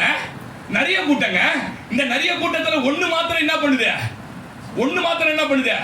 கவனித்து கேட்குது, பாக்குது. அவர் என்ன பேசுறாரு, என்ன வசனத்தை பேசுறாரு அப்படி உத்து பவுலே பவுல் திரும்பினா இவன் ஒருத்தன் தான் இருதயம் திறக்கப்பட்டிருக்கு. இவன் ஒருத்தன் தான் நேர தேவனுடைய வார்த்தையை நம்புறான். உற்று பார்த்து பவுல் என்ன பண்றாரு, அவனை வாசிங்க. நீ எழுந்து, இவன் யாருன்னா தாயின் வயிற்றில் பிறந்தது முதல் சப்பானி. இப்ப சொல்றார், நீ எழுந்து கால் ஊன்றி நிமிர்ந்து நில் என்று உரத்த சத்தத்தோட சொன்னார். உடனே அவன் குதித்து எழுந்தான். ஐயா, தேவ வார்த்தைக்கு எவ்வளவு வல்லமை இருக்குன்னு பாத்தீங்களா? ஐயா, டாக்டர் இருந்தா எவனும் நம்பி இருக்க மாட்டான். ஆர்த்தோ டாக்டர் தானா? எப்படியா இது நடந்தது? தேவ வார்த்தை உனக்குள்ளே வருமானால் அந்த வார்த்தை உன்னை எழுந்து நின்று நடக்க பண்ணும் என்று நம்பி. நீங்க பாருங்க, வசனத்தை மாத்திரம் அப்படியே ரொம்ப தீவிரமா ஏதோ ஒண்ணு பேசுறாங்க. வழியில விழுந்த விதை மாதிரி இருக்க கூடாது, கற்பாறையில விழுந்த விதை மாதிரி நல்ல நிலமா உங்க இருதயத்தை வச்சுட்டீங்கன்னா அது 30, 60, 100 மாய் பயன்படும். ஒரு சம்பவம் ஞாபகம் வருது, நான் சொல்றேன். இங்க ஒரு அண்ணன் இருக்காங்க, இங்க ஒரு ஐயா இருக்காங்க, கவரை படிச்சா நல்ல பெரிய ஊழியக்கார், மகிமையான சுவிசேஷகர் இருக்காங்க. அந்த ஐயா கொடை ரோடு, கொடைக்கானல் இருக்க கொடை ரோடுல கீழே தான் கொடை ரோடு, மேல போன கொடைக்கானல். கொடை ரோட்ல ஒரு மீட்டிங் நடத்த போனார். 1980களில் 84களில் மீட்டிங் நடத்த போனார். மீட்டிங் நடந்த போன 3 நாள் கூட்டங்கள் நடந்தது. 3 நாள் கூட்டங்கள் முடிந்து ஞாயிற்றுக்கிழமை அன்று அந்த கூட்டம் முடிந்து அவர் காரில் ஏற வரும்பொழுது பார்த்தா கார் ஒரு இடத்துல இருந்தாங்க. அங்க ஒரு சின்ன குடிசை வீடு, அலங்கோலமாய் ஓட்டே ஒரு குடிசை வீடு. அந்த குடிசை வீட்டு வாசல்ல ஒரு சிறு வாலிப பெண் உட்கார்ந்து கொண்டிருந்தார். அந்த வாலிப பெண் இவரை அழைத்தார். ஐயா, 3 நாளா நீங்க பேசுறத நான் காது சத்த வழியா கேட்டுட்டு இருந்தேன். எனக்காக எங்க வீட்டுக்குள்ள வந்து ஜெபம் பண்ணுவீங்களா அப்படின்னு அந்த வாலிப பிள்ளை கேட்டார். அப்ப இவங்க சொன்னாங்க, இல்லம்மா எனக்கு ட்ரெயின் பிடிக்கணும், மெட்ராஸ் ட்ரெயின் டைம் ஆயிடுச்சு, இப்பவே நான் கார்ல போனேன். ஐயா, ஒரு நிமிஷம், எங்க இருக்கு உங்க வீடுனா? இதுதான் என் வீடு. அந்த வீடை பார்த்து அலங்கோலம். இந்த ஊழியக்காரனுடைய இருதயம் உடைக்கப்பட்டுச்சு. இந்த பிள்ளை இந்த சூழ்நிலை இருக்கிறாரு. அந்த வீட்டுக்கு போய் ஜெபம் பண்ண உள்ள போனா ஒரே நாத்தம். வீட்டுள்ள பார்த்தா அவங்க அம்மாவுக்கு டியூபர்குலோசிஸ், டிபி வியாதி வந்து அப்படியே ரத்தமும் சளியுமா கக்கி அதை ஒரு சட்டியில மூலையில குடிச்சு வச்சிருக்கிறாங்க. அப்ப இவர் கேட்டார், நீங்க வேற யாருமே இல்லையா? எங்க அப்பா குடிச்சு இறந்துட்டாரு. அவருக்கு இருந்த வியாதி எங்க அம்மாவை தொட்டி, எங்க அம்மாவுக்கு நான் ஒரே ஒரு பொண்ணு தான். எங்களுடைய குடும்பத்தின் நிலை கண்டு எங்க சொந்தக்காரர்கள் எல்லாம் விலகிட்டாங்க. நாங்க இங்க நான் மட்டும் தான் இருக்கிறேன் அப்படின்னு. அந்த ஊழியக்காரனுக்கு என்ன ஜெபிக்கிறதுன்னு தெரியல. ஒரே ஒரு வார்த்தை தான் சொன்னாராம், ஆண்டவரே, இந்த பிள்ளை இப்பொழுது இருப்பதை பார்க்கிறோம் 1000 மடங்கு அதிகமாகும்படி பிதாக்களின் தேவனாகிய கர்த்தர் இந்த மகளை ஆசீர்வதிப்பீராக. இந்த ஒரு வார்த்தை சொல்லிட்டு அந்த கார்ல ஏறி அந்த ஆள் வந்துட்டாங்க. வந்துட்ட உடனே கிட்டத்தட்ட 14 வருஷங்கள் கழிந்து இந்த ஆளுக்கு ஒரு பெரிய தொகை காணிக்கையாய் வருகிறது. அந்த காணிக்கையை வாங்கி ரிசீவ் பண்ணிட்டு அந்த லெட்டரை பார்த்தா, ஐயா ஞாபகம் இருக்குதா, நீங்க கொடை ரோடுக்கு 14 வருஷத்துக்கு முன்ன வரும்பொழுது என்ன ஆசீர்வதித்து ஒரு வார்த்தை சொல்லி ஜெபம் பண்ணிட்டு வந்தீங்க. இன்னைக்கு நான் துபாய் தேசத்துல ஒரு பெரிய இடத்துல கர்த்தர் என்னை வைத்திருக்கிறார். அதுக்கு நன்றி. இவாக உங்க அட்ரஸ் எனக்கு தெரியலையா, நான் இன்னைக்கு காணிக்கை அனுப்பிச்சிருக்கிறேன், இந்த காணிக்கை வாங்கிக்கணும்னு சொல்லி அந்த காணிக்கை கொடுத்து அதை வாங்கிட்டாராம். வாங்கிட்டு சில வருடங்கள் கழித்து இந்த தேவதாசன் அந்த துபாய் பட்டணத்துக்கு ஊழியத்துக்கு போகும்போது இந்த சம்பவத்தை தன் பிரசங்கத்துல சொல்றான். இந்த மாதிரி கொடை ரோடு போகும்போது ஒரு பிள்ளைய பார்த்தேன், அலங்கோலமா இருந்தது அவன் வாழ்க்கை. அந்த பிள்ளை இந்த பட்டணத்துல தான் இருக்கிறதா எனக்கு பணம் அமிச்சா. எங்க இருக்கிறான்னு தான் தெரியலன்னா அங்க துபாயில இந்த மாதிரி ஓப்பன் மீட்டிங்லாம் நடத்த முடியாது. சின்ன சின்ன ஹால்ஸ் எடுத்து பர்த்டே பார்ட்டி மாதிரி நடத்தி தான் கூட்டங்கள் நடத்துவாங்க. ஒரு 200 பேர் 300 பேர் மேல கூடவே முடியாது. அப்படி வந்தபோது அந்த கூட்டத்துல ஒரு 14 வயது 13 வயது உள்ள 2 பிள்ளைகளை எடுத்துக்கொண்டு ஒரு சகோதரி எழுந்து, ஐயா நான் தான் நீங்க வருவீங்கன்னு சொன்னதுனால இந்த கூட்டத்துக்கு நான் வந்திருக்கிறேன் அப்படின்னு சொல்ல உடனே கூட்டம் முடிந்த உடனே அந்த மகளுக்கு ஜெபிக்கிறதுக்கு போனா அந்த மகள் உடுத்திருந்த ட்ரெஸ், அவங்க பிள்ளைங்க உடுத்திருந்த ட்ரெஸ், அவங்க கணவன் பயங்கர ரிச்சா இருக்கிறாங்க. அவர் கேட்டாராம், என்ன மகளே ஆச்சு உன் வாழ்க்கையில? நான் சொல்றேன் பாஸ்டர், உங்களுக்கு நான் சொல்றேன், நீங்க எல்லாம் கூட்டத்தை முடிச்சு எல்லாரும் ஜோம் பண்ணிட்டு வாங்கன்னு சொல்லிட்டு எங்க தங்கி இருக்கீங்கன்னா ஒரு ரூம் சொன்னாராம். ரூம் எல்லாம் வெக்கேட் பண்ணிக்க வாங்க, நம்ம வீட்டுல நிறைய ரூம்ஸ் இருக்கு வாங்க போலான்னு சொல்லி வெளியே போனா இந்திய மதிப்புல 3 கோடி ரூபாய் 80கள்ல 3 கோடி ரூபாய் மதிப்புள்ள கார் அந்த மகளுக்கு. ஆமென் சொல்லுங்க. அப்ப கார்ல போகும்போது கேட்டாராம், மகளே என்ன மகளே உனக்கு நடந்தது அப்படின்னு கேட்டாராம். நீங்க வந்து ஜெபம் பண்ணும்போது ஒரே ஒரு வார்த்தை சொன்னீங்கய்யா, எனக்கு என்னன்னு தெரியாது, பைபிள் தெரியாது, இயேசு தெரியாது, யாருக்கும் தெரியாதுயா, ஒரு வார்த்தை சொன்னீங்க. அந்த வார்த்தை என்னன்னா, நான் இப்பொழுது இருப்பதை பார்க்கலாம் 1000 மடங்கு இந்த கடவுள் என்னை ஆசீர்வதிப்பார்னு சொன்னீங்க. அந்த வார்த்தை எனக்குள்ள என் இருதயத்துல, ரத்தங்களில, நாளங்களில, சதைகளில ஒரு நாளைக்கு 1,00,000 தடவை சொல்லுவேன். ஒரு நாளைக்கு 1,00,000 தடவை சொல்லுவேன்.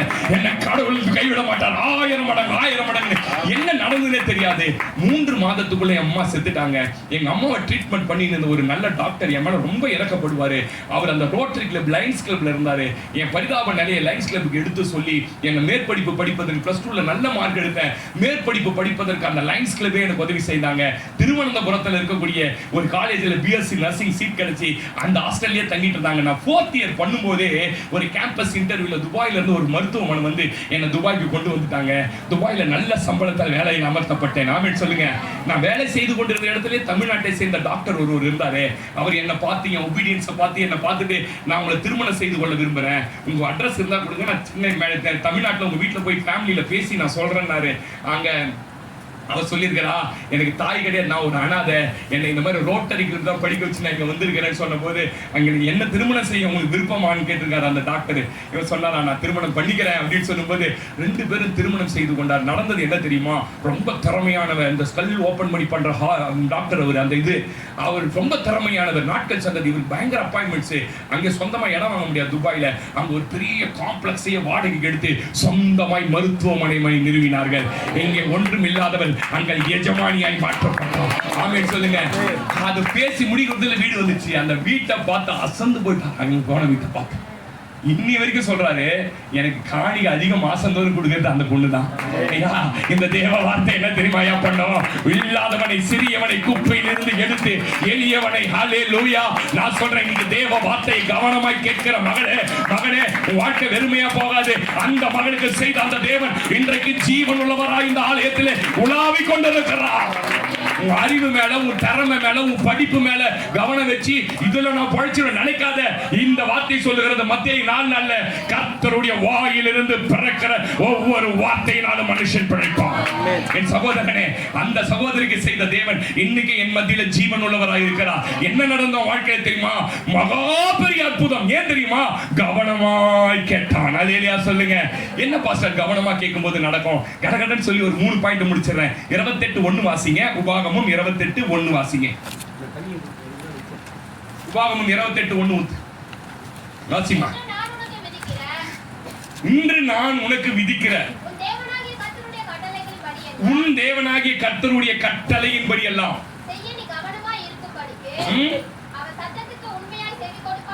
என்ன எப்படி செய்து கொடுக்கணுமா? எப்படி செய்து கொடுக்கணும் அப்படின்னா என்னமா? அதுக்கு எதிர்பார்த்தா, உண்மைக்கு எதிர்பார்த்தா பொய்யா கூட செய்து கொடுக்கலாம். மணி 9:20 ஆயிடுச்சு, இன்னொரு 25 நிமிஷம் இழுத்துருவாரா, இன்னும் 40 நிமிஷம் ஆகிடுவாரா அப்படின்னு கூட என்ன பண்ணலாம் கேட்கலாம். இல்ல சிலர் காது முன்னாடி ஒரு இன்ஷியல் போட்டு வச்சுக்கிறாங்க, கே. என்னது? கே காது. ஆமென் சொல்லுங்க. என்ன பேசினாலும் என்ன பண்ணாது. அதனால தான் இவர் சொல்றாரு, உண்மையா செவி கொடுக்கணும். நான் சொன்னா கோச்சிட்டீங்க. இவர் சொல்றாரு, அவருடைய சத்தத்துக்கு நீ என்ன பண்ணணுமா? உண்மையாய் செவி கொடுக்கணும். தேவனாகிய கற்பனைப்படியா செய்ய கவனமா இருக்கும்படி. எதுக்கு செவி கொடுக்கணும் தெரியுமா? செய்யறதுக்கு. எதுக்கு? செய்யறதுக்கு. நீ ஒரு கோபக்கார பொண்டாட்டியா இருந்தா வீட்டுக்கு போய் கோபக்கார சமைச்சு போடாத. கொஞ்சம் கோபத்தை மாத்தி வீட்டுக்கு போய் கணவன் கிட்ட சாரி கேளு. என்னன்னு, ஏங்க என்ன தாங்க இவ்வளவு பிரச்சனை? உண்மையா சொல்றேன், கவனமா செவி கொடுத்தா நீ போய் கேட்ப. அதே போல சும்மா பொண்டாட்டி நோண்டி நோண்டி சின்ன சின்ன விஷயத்துக்கு பெரிய பெரிய சண்டை வலிக்கிற ஆம்பளை எல்லாம் கவனிக்கிறேன். வீட்டுக்கு போய் எனக்காக எவ்வளவு உழைக்கிறமா, நான் தாம உன்னை ரொம்ப காயம் சொல்லிட்டா கவனமா கேட்டு செவி கொடுக்குறேன்னு அர்த்தம். ஆமென் சொல்லுங்க. அப்ப கவனிங்க சிஸ்டர், வாசிங்க. வாசி பண்ணல வாசி. என்னமா?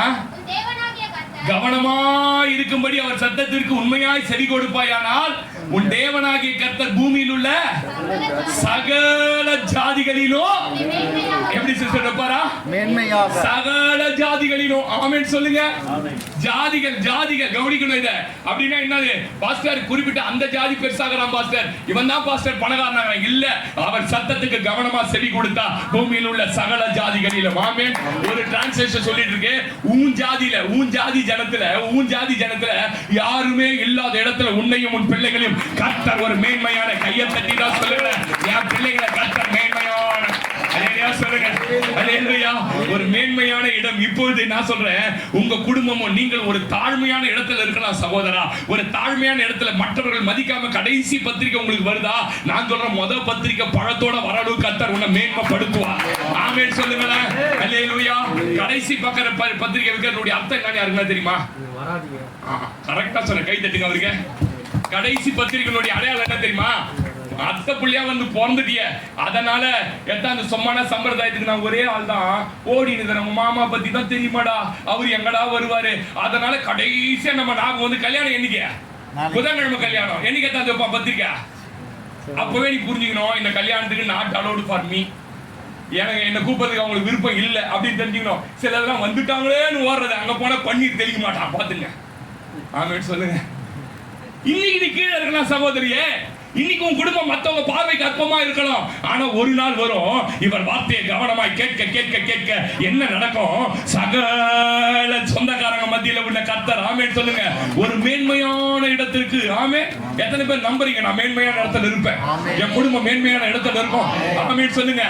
ஒரு வாடகைக்காவது ஒரு ஓலா புக் பண்ணி தான் கார்ல தான் போய் இறங்கணும். நம்ம என்ன பண்ணா சொமான ஆட்டோல நந்து போய் பரதேசி மாதிரி போய் தூக்கினே நந்தே தான் வந்தேன். சனி மூசிக்கு அப்படியே தாங்க தெரியும். ஓலா புக் பண்ணி அது ஸ்பெஷல் காரா புக் பண்ணோம். சும்மா இந்த இண்டிகா கிண்டிகாலாம் என்ன பண்ணக்கூடாது. எனக்கு அசிங்கமா இண்டிகா வாங்கிட்ட மாட்டாங்க. இந்த பையன் வச்சுக்கிறானே குத்துருதா இருக்குன்னா தப்பா நினைச்சிக்காதீங்க. கொஞ்சம் நல்ல லக்ஸுரியா ஒரு ஸ்விஃப்ட் டிசைர், அப்புறம் நல்ல வண்டி, அப்புறம் வேற என்ன வண்டி? ஸ்கோடா, அப்புறம் ஆடி. அந்த லெவலுக்கு கர்த்தர் உயர்த்துவாரு. வாடகைக்கு வச்சுட்டு போறீங்க, போற துட்டுலாம் அதுவே வாங்கிடுவோம். ஆமென் சொல்லுங்க. அப்ப கவனிங்க சிஸ்டர் பிரதர், ஒரு மேன்மையான இடத்திற்கு கர்த்தர் நம்மளை கொண்டு வருவேன்னு சொல்றாரு. நான் சொல்றேன், மேன்மையான இடத்துக்கு நீங்க வர்றதுக்கு வேற ஒண்ணுமே செய்ய வேணாம். உழைக்கணுமா பாஸ், அதெல்லாம் செய்யணும். அதுக்கெல்லாம் முன்னாடி அவருடைய வார்த்தைக்கு கவனமா. நீங்க எஸ்தரோட வாழ்க்கை அவ்வளவு ஒரு பிச்சைக்காரிய போல அந்த தேசத்துல அடிமையா போனவர் ராணியா மாறினதுக்கு என்ன தெரியுமா காரணம்? ஒரே ஒரு காரணம். 2:20 வாசிங்கன்னா அழகா எழுதி வைத்திருக்கிறார். எஸ்தர் மொர்தெகாய் தனக்கு அவங்க அண்ணன் என்ன கற்பித்தாரோ கற்பித்திருந்தபடி தன் பூர்வத்தாரையும் தன் குலத்தையும் தெரிவிக்காதிருந்தான். எஸ்தர் மொர்தெகாயிடத்திலே வளரும் போது அவன் சொல் கேட்டு நடந்தது போல இப்பொழுதும் அவன் சொற்கேட்டு நடந்து வந்தாள். அப்ப அனாதை, இப்ப ராணி ஆனதுக்கு அப்புறம் அண்ணன் பேச்சு கேட்பாங்களா? யாராவது சொல்லுங்க. கேட்க மாட்டாங்க. கரெக்டா சொன்னீங்க, கேட்க மாட்டீங்க. புருஷன் பண்ற பேச்சை கேட்காத பொண்டாட்டி நிறைய கேட்க மாட்டீங்க. டக்குன்னு வருது, கேட்க மாட்டீங்க. இப்ப ராணி, நீ சாதாரண சேவக, வாசல்ல உட்கார்ந்துக்கிற சேவக. ஆனா பேச சொல்லுது, அண்ணன் சொற்படி கேட்டு நடந்தா. நான் சொல்றேன், அந்த அண்ணன்படி சொற்படி கேட்டு நடந்தவழியா ராணியா மாத்தறார்னா, அகில உலகத்தை படைத்த என் ஆண்டவர் சொற்படி எந்த மனிதன் கேட்கிறானோ, எந்த மனுஷி கேட்கிறாரோ, நான் சொல்றேன், பூமியில் உள்ள சகல ஜாதிகளிலும் உன்னை மேன்மையாக வைப்பா. கொஞ்சம் கேட்கறது கொஞ்சம் நடக்கிறதுல கொஞ்சம் கஷ்டம் தான். ஏன்னா சத்துருவையும் சிநேகிக்க சொல்றாரு. நம்ம மாமியாரையே சிநேகிக்கிறது கிடையாது, மருமகளையே சிநேகிக்கிறது கிடையாது. அது கொஞ்சம் கஷ்டம் தான். ஆனா மாத்தி பாருங்களேன். அவன் பொண்ணு, என் புருஷன், என் பிள்ளைக்காக அவ வாழ்க்கையை தியாகம் பண்ணிட்டா. அந்த கோணத்துல பார்க்கணும். உங்க பொண்ணுக்கு எடுக்கிறதோட உங்க மருமகளுக்கு பெஸ்டா எடுத்து கொடுக்கல. அவ இதயம் கிடைக்கப்படச்சு. எங்க மாமியார் எவ்வளவு சொன்ன சாட்சி சாவர வரைக்கும் மறக்க மாட்டேன் பொழுது 3 மாமியார், நல்ல மாமியார் எனக்கு கர்த்தர் கொடுத்தாங்க. ரொம்ப ரொம்ப அற்புதமான ஒரு சாட்சி. நான் எதிர்பார்க்கிறேன், அருமையான மனைவி எனக்கு கர்த்தர் கொடுத்தாரு. ஒரு புருஷன் நம்ம சபையில சாட்சி சொல்லிட்டா நான் செஞ்ச ஊழியத்துக்கு சக்சஸ் நினைக்கிறேன். ஆனா சொல்ல மாட்டாங்க. ஆமென் சொல்லுங்க. அல்லேலூயா. கவனிங்க சிஸ்டர், சொற்படி எந்த அவன் கீழே இருக்கும்போது சொற்படி கேட்டா, மேல இருக்கபடியும் சொற்படி கேட்டா. ரூத் அவ்வளவு ஆசீர்வாதமா வந்ததுக்கு என்ன காரணம் நினைக்கிறீங்க? ஒரு பொறுக்குகிறவளாய் ஒரு பிச்சைக்காரியின் கோலத்தில் பெத்லகேமுக்குள்ள நுழைந்தவர். அங்கே வேதம் சொல்லுகிறது, அந்த எடுக்க நோட் பண்ணிக்கங்க, ரூத் 3ஆம் அதிகாரம் 5-6. ரூத்தின் மேன்மைக்கு காரணம் என்ன என்று ஆவியானவர் எழுதியிருக்கிறார். அதற்கு அவள் மாமியாரை பார்த்து சொல்றா, நீ எனக்கு சொன்னபடியெல்லாம் செய்வேன் என்றால். 6ஆம் வசனம், அவள் களத்திற்கு போய் தன் மாமி தனக்கு கற்பித்தபடியெல்லாம். ஐயா கவனிக்கிற சிஸ்டர் பிரதர், தேவ நாமத்துக்கு மகிமை உண்டாகட்டும். மாமியார் விடோ வயசாகி போனவங்க, ஆனா அவங்க என்ன சொல்றாங்களோ அது அப்படியே செய்தா பாருங்க, அவளுக்கு என்ன கிடைச்சது தெரியுமா? பொறுக்கின் இடத்துல கர்த்தர் ஆசீர்வாதங்களை தந்தார். சொல்லுங்க, இன்னைக்கு யாரு கவனமா கர்த்தரோட வார்த்தையை கேட்கறது இல்ல.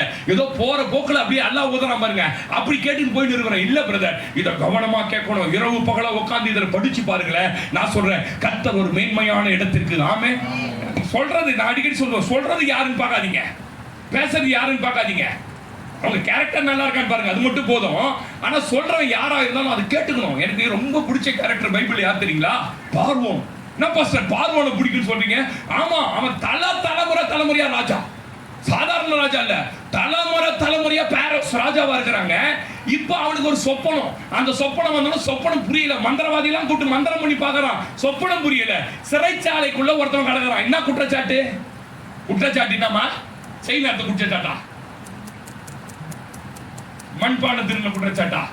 பயங்கரமான குற்றச்சாட்டு. அந்த குற்றச்சாட்டுல ஒருத்தன் உயிரோட இருந்த பெரிய விஷயம். அப்படி ஒரு குற்றம் சாட்டப்பட்ட ஒரு கீழான நிலையில இருக்க படிப்பறிவு இல்லாத யோசேப்பு வந்து, என்னப்பா நீ சொப்பனத்துக்கு அர்த்தம் சொல்லுவியாமே அப்படின்னு அவன் சொல்றான், நான் அல்ல, பார்வோனுக்கு தேவனே மங்களகரமான உத்தரவு சொல்லுவான். என்னப்பா பண்ணணும் சொல்றா, 7 வருஷம் உங்க தேசத்துல பயங்கரமா விளைய போகுது, 7 வருஷம் விளைஞ்சதமா சேர்த்து வச்சிருக்க ஒரு குடோனை கட்டி பயங்கரமா குடோன் கட்டி செஞ்சிருங்க. 7 வருஷம் பஞ்சம் வரும்போது இதை எடுத்து சாப்பிடுங்க, மிச்சம் இதை அதை வித்துடலாம் அப்படின்னு சொன்ன உடனே இந்த பார்வன், அப்படியாப்பா இப்படி செய்யணுமாப்பா, சரி சரி இதோட நிறுத்திக்கோ போ அப்படிங்களா. அவன் உடனே சொல்றான், ஒரு நல்ல மனுஷனை பார்த்து, விவேகமும் ஞானமும் நிறைந்தவனை பார்த்து நீங்க ஒரு அதிபதியா ஏற்படுத்துவீர்களே. கைதி நீ சிறைச்சாலைக்குள்ள பாலியல் குற்றச்சாட்டு வந்தியா, சொப்பனத்துக்கு அர்த்தம் சொன்னியா, கிளம்பி போன்னு சொன்னா பார்வனே சொன்னானா? என்ன சொன்னா? சொல்றாரு, ரொம்ப நல்ல ஆலோசனை, சட்டத்தை மட்டும் சொல்ல, ரொம்ப நல்ல ஆலோசனை கொடுத்தியே. எப்படி அதிபதி ஒருத்தன் ஏற்படுத்தணுமா, அவன் எல்லார்கிட்டையும் வாங்கணுமா, வாங்கி குடோன் கட்டணுமா, சூப்பர் ஆச்சு. ஒண்ணு பண்ண, நீயே கரெக்டா இருக்கிறிய, நீயே ஏற்படுத்திக்க. இதுக்கு எவ்வளவு பெரிய மனசு வேணும் தெரியுமா? எவ்வளவு பெரிய மனசு வேணும் தெரியுமா? அவன் பார்வோன் ராஜா, இவன் சிறை கைதி, ஆனா கொடுத்த ஆலோசனை அதான் சொல்லுவோம். யார் பேசுறாங்கன்னா யாரை கொண்டு வேணாலும் கர்த்தர் பேசுவார். அல்லேலூயா. உன்னை எச்சரிக்கிறதுக்கு கழுதியை கொண்டு பேசுவாரு. பிள்ளையாம கழுதியை சும்மா அடிக்காத. என்னையே பேசுறாரு பாஸ்டர், என் குடும்பத்தையே பேசுறாரு பாஸ்டர், அடிச்சுனா எனக்கு இந்த நான் அடி வாங்கிடுமா? எப்பா இத்தனை வருஷமா ஒண்ணு சுமக்கிற கழுதையாச்சப்பா நானு, என்னை ஏன்பா அடிக்கிற? நீ போய் சிக்கி செத்துற கூடாதுன்றதுக்காக எச்சரிக்கிறமான்னு கழுதை பேசுது. அப்படித்தானே பேசுது. ஆனா நம்ம என்ன விவரம் தெரியாது. யார் அடிக்கிறான்? யார் அடிக்கிறான்? ரொம்ப மோசம் அந்த பாஸ்டர். ஆமா, நீ செய்யக்கூடாதான் செஞ்சிருவ, கேட்டா பாஸ்டர் ரொம்ப மோசம், அவரு ரொம்ப மோசம், இவரு ரொம்ப மோசம். கழுதி அடிக்காதீங்கம்மா, பாவம், அது ஒன்ன சுமக்குதுமா. நீ போற வழி தப்பா இருக்குது, கொஞ்சம் எச்சரிக்குதுமா, கொஞ்சம் நெருக்குதுமா உன்னை. நீ கழுதி அடிச்சு கடைசியில அந்த கழுதியை நீ மதிச்சியா? மதிக்காத கழுதி என்ன பண்ண? சிக் நாய இறங்கி ஓடு, அப்படியே சொல்றான். இறங்கி ஓடுன்னு ஏத்திட்டு போன பட்டயத்தால செத்துட்டியே. பிள்ளையாம செத்துட்டியடா. கழுதை எச்சரிக்கும் போது திரும்பி இருந்தீனா யார் பேசுறாங்கல்ல, என்ன எச்சரிப்பு உங்களுக்கு கிடைக்குதுன்னு பார்க்கணும். கடிந்து கொள்ளுதல் தன்னுடைய பிடரையை கடினப்படுத்தினா சகாயமின்றி அவன் வாழ்க்கை நாசமாயிடும் பைபிள் போட்டிருக்கு. ஏன் பிரதர் கர்த்தர் பேசுறாரு? எனக்கு உங்க குடும்பத்தில் நடக்கிறது தெரியுமா, உங்க வாழ்க்கையில் நடக்கிறது தெரியுமா? ஒண்ணும் தெரியாது. சனிக்கிழமை இந்த பலிபீடத்தை பிடித்து அழுவுறேன், ஆண்டவரே இந்த ஜனம் வருது ஆண்டவரே, இந்த ஜனத்தை நீங்க ஆசீர்வதித்து அனுப்பணும் ஆண்டவரே, அந்த ஜனத்தோட பேசலாம் ஆண்டவரே, இவங்க எல்லாம் நல்ல உயர்ந்த இடத்துல இருக்குது, என் கண்கள் காணணும் ஆண்டவரே, நான் அந்த வீடுகளை பிரதிஷ்டை பண்ணணும், இந்த பிள்ளைகளோட திருமணத்தை நடத்தணும், இந்த பிள்ளைங்க வாங்குற காரை ஜெபம் பண்ணணும் ஆண்டவரே. ஒவ்வொரு நாள் என் இருதயத்தின் அங்கலாப்பை தேவன் அறிவார். அதனால இந்த கழுதை நீங்க தவறான வழிக்கு போறதுனால பிள்ளையாமே கொஞ்சம் எச்சரிக்கும். நீ ஆசீர்வாதத்தை பார்த்து பணம் கொடுக்கறான்னு பார்த்து அது பின்னாடி போகும்போது இல்ல அங்க ஆபத்து இருக்குதுன்னு சொல்லும். சொல்ல மாட்டீங்க. ஆமென். அல்லேலூயா. அல்லேலூயா. நான் சொல்றேன், ஆலயத்தினுடைய மேன்மையை நீங்க புரிந்துக்கணும். நீங்க உயர்வடைய வேண்டும் என்று இங்க போதிக்கிறோம். யாரும் கெட்டு போவதற்கு போதிப்பது அல்ல, யாரையும் குறிப்பிட்டு போதிக்க. நான் இங்க பிரசங்கம் பண்ணும்போது ஒரே ஒரு வார்த்தை ஆண்டவர்கிட்ட சொல்லுவேன், செய்தி எடுக்கும்போது, யாரையும் என் கண் முன்ன காட்டி செய்தி எடுக்க வச்சிடாதீங்க ஆண்டவரே. இவங்களை பார்த்து குறிப்பிட்டு செய்தி எடுத்துருவோம். இதெல்லாம் என்ன அன்றாட ஜெபம். வேணா நீங்க ஒரு ரெக்கார்டிங் வச்சு ரெக்கார்ட் பண்ணுங்க. இங்க எடுக்கிறேன். உடைந்த உள்ளத்தோட வருவாங்க, வேதனையோட வருவாங்க, கண்ணீரோட, சிலர் முடிவெடுக்க முடியாம வருவாங்க, சிலர் என்ன பண்ணலாம் நாளைக்குன்னு வருவாங்க. எல்லோரோட நீங்க பேச மாட்டாரு. அல்லேலூயா சொல்லுங்க. அப்ப கவனிங்க. நம்பர் 1 இங்க என்ன இருக்குது தெரியுமா? ஆலயத்துல தேவ வார்த்தையை நீ கவனமாய் கேட்கும் போது நீ மேன்மை அடைய ஆரம்பிக்கிறார். 28:2 சொல்றாரு, நீ செவி கொடுக்க ஆரம்பிக்கும் போதே ஆசீர்வாதத்தை கூடயே கொடுக்கிறார். வாசிங்க 2:28. என்ன சிஸ்டர்? செவி கொடுக்கும் போதே சொல்லுங்க. செவி கொடுக்க இது மாதிரி தேவனை என்ன நீ பாத்துறீங்களா? 40 நாள் நண்டு வாங்குவான், அப்புறம் குழந்தை குட்டிலாம் தூக்கி மஞ்சா தூக்கி கட்டி நண்டு வாங்குவான். இங்கெல்லாம் வந்தினாதான் உனக்கு ஆசீர்வாதம். இங்க என்ன தெரியுமா ஆசீர்வாதம்? நீ கேட்க ஆரம்பிக்கும் போதே கர்த்தர் உன்னை ஆசீர்வதிக்கிறார். அல்லேலூயா சொல்லுங்களேன். அல்லேலூயா. செவி கொடுக்கும் போதே இப்போது சொல்லப்படுகிற ஆசீர்வாதங்கள். இது 2 ஆசீர்வாதத்தை ஒரு 5 நிமிஷத்தை சொல்லி முடிச்சிடுறேன். 28:7 வாசி பிரதர். 28:7 என்ன நடக்க போகுது? உனக்கு விரோதமாய் எழும்பும் உன் சத்துருக்களை கர்த்தர் உனக்கு முன்பாக முறியடிக்கும்படி, உனக்கு விரோதமாய் எழும்புகிற சத்துருக்களை கர்த்தர் உனக்கு முன்பாக முறியடிப்பார். எத்தனை நம்புறீங்க? அல்லேலூயா. உனக்கு விரோதமாய் எழும்புகிற உன் சத்துருக்களை உனக்கு முன்பாக முறியடிக்கப்படும்படி ஒப்பு கொடுப்பார். ஒரு வழியா உனக்கு எதிராய் புறப்பட்டு வருவார்கள், 7 வழியாய். ஆமென். நான் சொல்றேன், உனக்கு விரோதமாய் எழும்புகிற சத்துருக்களை கர்த்தர் முறியடிப்பார். எத்தனை பேர் நம்புறீங்க? எப்ப பாஸ்டர் இது நடக்கும்? ஆலயத்துக்கு வந்து வசனத்தை கவனமா கேட்டீங்கன்னா சத்துருக்களை கர்த்தரே முறியடிப்பார். நம்புங்க. ஆமென். இன்னைக்கு சத்துருக்களை முறியடிக்கிறதுக்கு நிறைய பேர் என்ன பண்றாங்க? என்னென்னமோ ஐடியா பண்ணி பாக்குறாங்க. அவனை கூப்பிடலாமா, இவனை கூப்பிடலாமா, அவனை வச்சிடலாமா, சில ஜபம் கூட பண்றாங்க. அவன் கால் ஒஞ்சினாண்டவரே, கை ஒஞ்சினாண்டவரே, அவன் செத்துனாண்டவரே, கண்ணு பார்க்க. சிலர் இதெல்லாம் ஆவிக்குரிய கிறிஸ்தவன் நான் சொல்றது. சில அறகுறை அனல் இல்லாத குளிர் இல்லாத கேஸ் மந்திரவாதிகிட்டே போகுது. யாரை முடக்கிறதுங்க? மந்திரவாதிகிட்டே. என்ன அப்படி சொல்றீங்க? சொல்றான். ரெட் ஹில்ஸ்ல ஒரு பாய் சொல்றான், சார் என்கிட்ட வந்த கிஸ்கின் தான் சார் பாத்தீங்களாம். முடக்குது. சொந்த அக்காவை முடக்க தங்கச்சி போகுது, சொந்த தங்கச்சி முடக்க அக்கா போகுது, பாஸ்டர் முடக்கத்தையே விசுவாசி போகுது. இதெல்லாம் நல்லா கற்பனையா பேசுறாரு. இதெல்லாம் பார்த்துட்டு பேசுறேன். எப்படி நான் கேட்டேன், எப்படி அந்த சபைக்கு இவ்வளவு கூட்டம் போறாங்க பாஸ்டர்? இவ்வளவுக்கும் மந்திரம் பண்ணி ஆளுங்க எழுதுறாரு பாஸ்டர் அவரு. நான் சொல்றேன் சிஸ்டர், நீங்க இன்னாலாம் மண்டையை போட்டு குழப்பி சிலர்லாம் பயங்கரமா செலவு பண்றான் சத்துருவை வீழ்த்ததுக்கு. இங்க ரொம்ப அழகா வசனம் சொல்லுது, அவர் வசனத்திற்கு நீ கவனமா செவி கொடுக்கும் போது இப்பொழுது சொல்லப்படுகிற ஆசீர்வாதங்கள் எல்லாம் உன் மேல வந்து பலிக்கும். என்ன ஆசீர்வாதம் பாஸ்டர்? உனக்கு விரோதமா எழும்புகிற சத்துருக்களை கர்த்தர் உன்னிடத்துல ஒப்பு கொடுப்பார். ஒரு வழியா வருவான், 7 வழியா. எத்தனை பேர் நம்புறீங்க? ஆமென் சொல்லுங்க. அல்லேலூயா. நான் சொல்றேன், உங்க வாழ்க்கையில இன்னும் சத்துரு இருந்தால் நீ இன்னும் வசனத்துக்கு சரியா செவி கொடுக்கலன்னு அர்த்தம். அப்படியே கேட்டால் அந்த வசனத்தின்படி வாழ்க்கையை மாற்றி கொள்ளலன்னு அர்த்தம். புரியுதா? ஆமென் சொல்லுங்க. புரிஞ்சவங்க? இன்னும் சத்துரு நிக்கிறான் பாஸ்டர், இன்னும் பயமுறுத்துறான், இன்னும் என்ன ஒழிக்கணும்னு பாக்குறான் பாஸ்டர். ஏன் பாஸ்டர் நீங்க இப்படி சொல்றீங்க, அது அப்படி சொல்ற? இன்னும் நீ அவன் சத்தத்துக்கு சரியா கவனமா பலி கொடுக்கல. 2வது, நீ இன்னும் உன்னுடைய வாழ்க்கையில என் வசனத்தின்படி வாழ்க்கையை மாத்தல. இல்லையா சொல்லுங்க. இல்லையா? நான் சொல்றேன், நீங்க பரலோகம் போனீங்கன்னா போதான் போறீங்க. ஆமே. ஒரு 7-8 பேரு சொல்ல மாட்டாங்க. சொல்லுங்க. ரோஷினி சொல்லு. ஆமென் சொல்லு. நம்மளாம் போவோம், இந்த சபை போவோம். நான் விசுவாசிக்கிறேன். நேத்து ஒரு மெசேஜ் அனுப்பிச்சு விட்டாரு, பாதி பேர் போனீங்க. இல்ல, இந்த சபை போவோம். பரலோகம் போனா நீங்க மோசையை பார்த்து ஒரு கேள்வி கேளுங்க. இவ்வளவு பெரிய பலத்த பார்வோன் என்கிற சத்துரு உனக்கு விரோதமா எழுமா இல்லப்பா, நீ எப்படி அவனை மேற்கொண்ட? நீ குங்ஃபு, கராத்தே, மான் கராத்தே, அப்புறம் எல்லா வித்தையும் கத்துக்கணும் பைபிள்ல போட்டுருக்குது. சகல சாஸ்திரம் தெரியுமா, சகல ஜோசியம் தெரியுமா, மந்திரம் பண்ண தெரியுமா, சகலத்திலையும் வித்தைவால பின்னாடி வர சத்துருவை ஒழிக்கிறதுக்கு இவன் மந்திரம் பண்ணி எதுவும் பண்ணல. அவனை கேட்டான்னு சொல்லுவான், நான் ஒண்ணும் பண்ணலங்க, அவர் எனக்கு சொன்னாரு, கோல நீட்டுறான்னாரு. அவர் வார்த்தை கீழ்ப்படி. ஆமென் சொல்லுங்க. என் அறிவு என் திறமையில ஒண்ணும் பயன்படுத்தல. அவர் சொன்னார், கோல நீட்டு, நீ சும்மா இருப்ப, உனக்காக நான் யுத்தம் பண்ணுவேன்னு சொன்னாரு. கீழ்ப்படுங்க. அவர் யுத்தம் பண்ணிட்டாரு. என்னுடைய சத்துருக்கள் கடற்கரையில செத்து கிடந்தது என் கண்கள் காணும்படி கர்த்தர் செய்தார். எத்தனை பேர் நம்புறீங்க? ஒண்ணே ஒண்ணுதாயா. உனக்கு அறிவு இருக்கலாம், திறமை இருக்கலாம், கட்டையெல்லாம் எடுத்து கூட வீட்டுல ரெடியா வச்சிருக்கலாம். நீ என்ன வேணாலும் பண்ணலாம், இல்ல துட்டு செலவு பண்ணலாம். என்ன பண்ணாலும் சத்துரு ஒழிய மாட்டா. சத்துரு ஒழிவதற்கு ஒரே ஒரு வழி, அவருடைய சத்தத்தின்படி நீ கேட்டு நீ நடப்பதற்கு உன்னை ஒப்பு கொடுப்பாயானால். எத்தனை பேர் நம்புறீங்க? ஆமென் சொல்லுங்க. அல்லேலூயா. தாவீதை போய் எப்படி தாவீதை கோலியாத்தை வீழ்த்தின? நான் போன கோலியாத்தின் இடத்துக்கு எல்லாம் பயந்து பயந்து உட்கார்ந்து நான் போய் நின்று எவ்வளவு கொடுப்பாங்க இவனை கொண்டாங்க எல்லாம் என்னமோ சொல்லிட்டு இருந்தான். நான் போன பாருங்க, என் பக்கத்துல ஒரு ஆவியானவர், என் தலைமையில ஒரு அபிஷேகம் இருந்தது. அந்த அபிஷேகம் என்ன சொல்லுச்சுன்னு கேட்டீங்கன்னா, நீ எப்ப பாரு உனக்கு சாப்பிடுறதுக்கு பழத்தை எவ்வளவு குறிப்பாத்து அடிப்ப. ஆமேன்னு சொல்லுங்க. அவன் காட்டுல இருந்தவங்க சாப்பாடு யார் தான் கொடுக்கணும்? கர்த்தர் தான். அவனுக்கு எப்படி உண்டிகோல் அடிச்சு பிராக்டிஸ் நினைக்கிறீங்க? பழத்தை அடிப்பான். இங்க இருந்து பழத்தை அப்படியே கரெக்டா அச்சான ஆப்பிள் தொம்முன்னு விடும். ஆமேன்னு சொல்லுங்க. அடிச்சு பழக்கம். இவனையும் ஆப்பிள் அடிக்கிற மாதிரி அட்ரான்றாரு. இவன் என்ன ஆண்டவரே, அவன் இருக்கிறான் 14 அடி, இந்த கல்லுக்கெல்லாம் விழுவானா? கேள்வி கேட்டாரா? சிதறன 5 கல் எடுத்து போட்டுக்கிறாரு. ஏன் 5 கல் எடுத்து போட்டாரு? அவனுக்கு 5 சகோதரன். அந்த 5 சகோதரனையும் வீழ்த்துறதுக்கு என் கல்லு உனக்கு போதும். ஆமென் சொல்லுங்க. சொன்னாரு, அச்சாரு, விழுந்துட்டாரு. எல்லாருக்கும் ஆச்சரியம். ஒரு கல்லுல எப்படிடா இவன் செத்தான்? நான் சொல்றேன், கர்த்தர் சொன்னா சின்ன காரியத்தின் மூலம் ஒரு சத்துருவை கீழே விழ வைக்க என் தேவனாலே முடியும். நம்பினீங்கன்னா ஆமென் சொல்லுங்க. அல்லேலூயா. காதுல சீழ் வருது கூட்டுமாவா? ஆஸ்பத்திரிக்கு வரும்போது என்னவா வருவார் அவரு? சொல்லுங்க தைரியமா. பாஸ்டர் மன்னிச்சிடலாம் பாஸ்டர், மன்னிச்சிருங்க. ஆமென் சொல்லுங்க. அல்லேலூயா.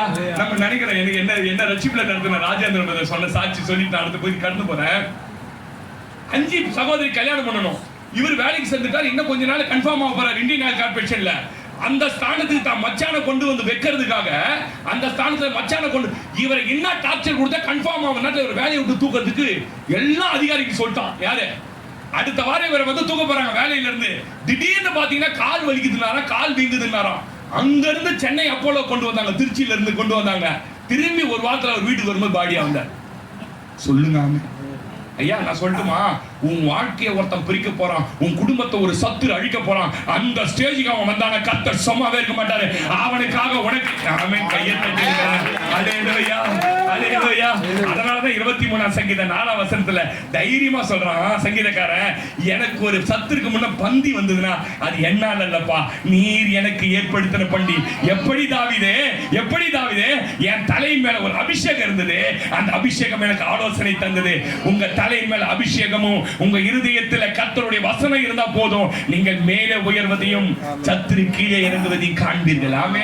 பழைய நான் சின்ன வயசுல ஒரு 10-12 வயசு இருக்கும்போது ஒரு படம் பார்த்து, சினிமா படம் பார்த்துக்கிறேன். என்ன பாஸ் சினிமா படத்துல அப்ப பாத்தீங்கன்னா இவர் மேலே ஏறுவாரு, அவன் படிக்கல கீழே இறங்குவான். என்ன படம் கண்டுபிடிச்சிருப்பீங்கன்னு நினைக்கிறேன்.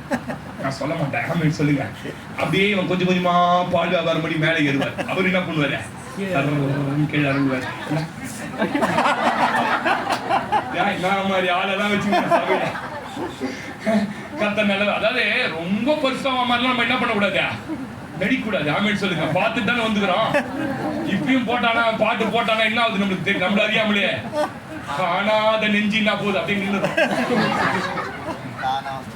அதாவது என்ன விஷயம்னா, நம்ம மனுஷன் தான், நம்மள வந்து தெய்வீகமா நம்ம மாத்திக்க விரும்புறோம். சரி விடுங்க, அந்த மாதிரியே நான் சொல்றேன். அந்த சீனை கண்ணுல வச்சுக்கோங்க.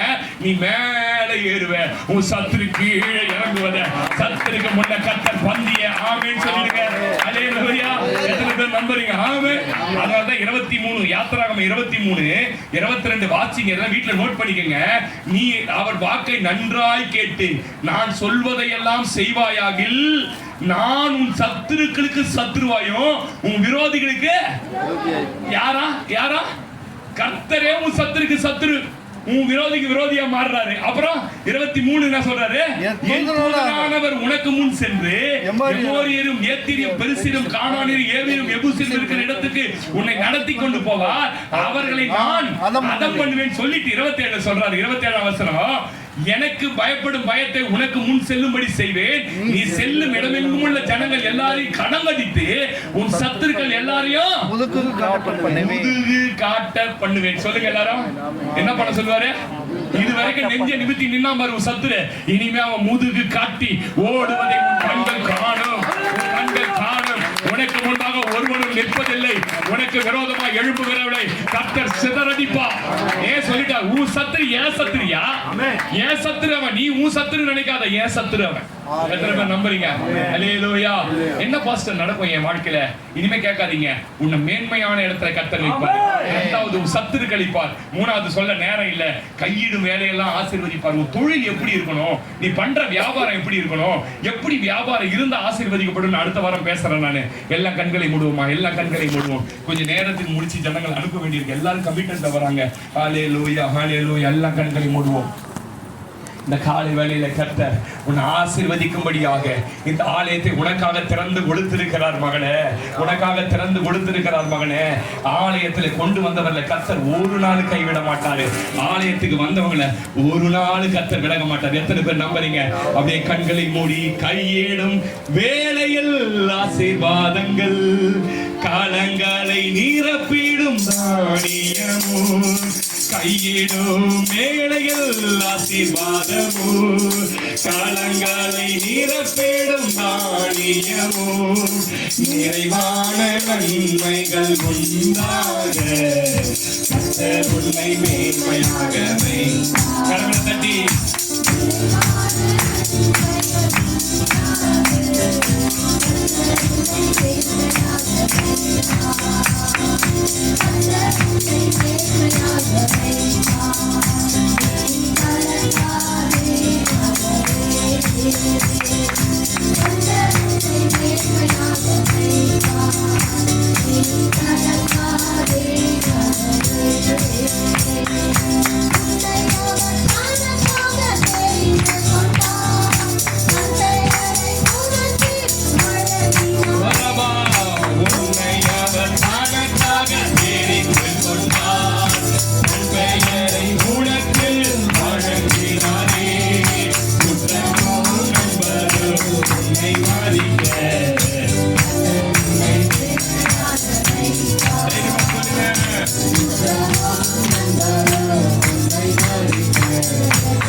ஜெபம் செய்வோம். ஆண்டவர் இந்த நாளில் அநேகரோட பேசி இருக்கிறார். எனக்கு தெரியும், ஆவியில உணர்றேன். மகளே, உன் குடும்பம் மேன்மையான ஒரு இடத்துக்கு வரணும்னு நான் எவ்வளவோ பிரயாசப்படுறேன். மகளே, சகோதரா, நீ ஒரு மேன்மையான இடத்துக்கு வரணும். நான் எவ்வளவு உன்னோட என் வார்த்தைகளின் மூலம் போராடுறேன் தெரியுமா? நீ போற இடம்லாம் நான் பேசுறேன். எனக்கு ஆசை நீ இன்னும் மேன்மையா வரணும். நீ ஆசீர்வாதத்தை சுதந்திரிக்கவில்லையே, அதனால உனக்கு இஷ்டமானபடி செய்யாத. என் வாக்கை நன்றாய் கேட்டு அதற்கு கவனமாய் செவி கொடுப்பாயானா பூமியில் உள்ள சகல ஜாதிகளை உன்னை மேன்மையான ஒரு இடத்துல வைப்பேன். நீ ஆசீர்வாதமான இடத்துல இருப்பதற்காக என்னால் தெரிந்து கொள்ளப்பட்டவன் மகனே. நீ ஏன் இப்படி இந்த நிலைமையில இருக்கிறது தெரியுமா? எவ்வளவு சத்தியங்கள் வசனங்களை கேட்டாலும் உனக்குள்ள மாற்றங்கள் ஏற்படல. மாறணும் போராடுற, ஆனா உன் மாம்சங்கள் உனக்கு வீழ்த்து தள்ளிடுது. இல்ல இல்ல, இன்னைக்கு ஒரு கவனமா ஆண்டவர் பேசுறத கேளு. இனிமே ஆண்டவரை இந்த சத்தியத்தின்படி நடப்பேன். அது எவ்வளவு கடினமா இருந்தாலும் பிராக்டிஸ் பண்ணி நான் அப்படி நடக்க முயற்சி எடுப்பேன். என்ன ஒரு மேன்மையான இடத்துக்கு கொண்டு போகிற ஆண்டவர். நான் பட்ட அவமானங்கள் கஷ்டங்கள் போதும். என்ன ஒரு மேன்மையான இடத்துக்கு கொண்டு வாங்க. எனக்குள்ள இருக்கிற மாம்ச சிந்தனைகள், பொறாமைகள், எரிச்சல்கள், வன்கண்கள், மற்றவர் பற்றி குறை பேசுகிற ஆவிகள் எல்லாம் என்னை விட்டு போகட்டும், என்னை விட்டு போகட்டும். உங்க வார்த்தையை கேட்டு கேட்டு ஆண்டவரே, பூமியில சாந்த குணம் உள்ளவர் என்ற மோசேவை பற்றி சாட்சி சொன்னது போல என்னை பத்தி நீங்க சாட்சி பரலோகத்துல சொல்லணும். என் வசனத்தை கேட்டு எவ்வளவு மாறிட்டா இந்த மகன், எவ்வளவு மாறிட்டா இந்த மகன் சொல்லக்கூடிய அளவுல உன் வாழ்க்கை மாறி விடுமானால் உன் சத்துருக்கள் முதுகு காட்டப்படுவேன். பூமியில் உள்ள சகல ஜாதிகளிலும் மேன்மையாக வைப்பேன். நீ கையிட்டு செய்கிற ஒவ்வொரு காரியத்திலும் உன் தேவனாகிய கர்த்தர் உன்னை ஆசீர்வதிப்பார். இந்த ஜனங்கள் அப்படியே ஆசீர்வதிங்க. இவர்கள் மாற விரும்புகிறார்கள். மாற்று கிருபை சூழ்ந்து கொள்ளட்டும். இயேசு கிறிஸ்துவின் நாமத்தில் ஜெபிக்கிறோம் பிதாவே, ஆமென் ஆமென். எல்லாம் சேர்ந்து சொல்லும், என் ஆத்துமாவே என் முழு உள்ளமே பரிசுத்த நாமத்தை ஸ்தோத்திரி. என் ஆத்துமாவே கர்த்தரை ஸ்தோத்திரி. கர்த்தர் செய்த சகல உபகாரங்களையும் மறவாதே. அவர் உன் அக்கிரமங்களை எல்லாம் மன்னித்து உன் நோய்களை எல்லாம் குணமாக்கி உன் பிராணனை அழிவுக்கு விலக்கி மீட்டு உன்னை கிருபையினால் இரக்கங்களால் முடிசூட்டுகிறார். நன்மையினால் வாயை திருப்தியாக்குகிறார். கழுகுக்கு சமானமாய் உன் வயது திரும்பவும் வாழ வயது போலாகிறது. ஆமென் ஆமென். ஆசீர்வாதம் நம்முடைய ஆண்டவராக இயேசு கிறிஸ்துவின் கிருபை, பிதாவாகிய தேவனுடைய அன்பு, பரிசுத்த ஆவியானவருடைய அந்யோன்யம் இன்றும் என்றும் சதா காலங்களிலும் உங்கள் அனைவரோடும் கர்த்தருடைய வருகையும் அவர் ஆசீர்வாதமும் உங்கள் மேல் தங்கியிருப்பதாக. ஆமென் ஆமென். தலைகளை தாழ்த்தி கர்த்தர் உன்னை ஆசீர்வதித்து உன்னை காக்க கடவர். கர்த்தர் தம்முடைய முகத்தை உன்மேல் பிரகாசிக்க பண்ணி உன்மேல் கிருபையாயிருக்க கடவர். கர்த்தர் தம்முடைய முகத்தை உன்மேல் பிரசன்னமாக்கி உனக்கு சமாதானத்தை கட்டளையிட கடவர். ஆமென் ஆமென். அல்லேலூயா அல்லேலூயா அல்லேலூயா.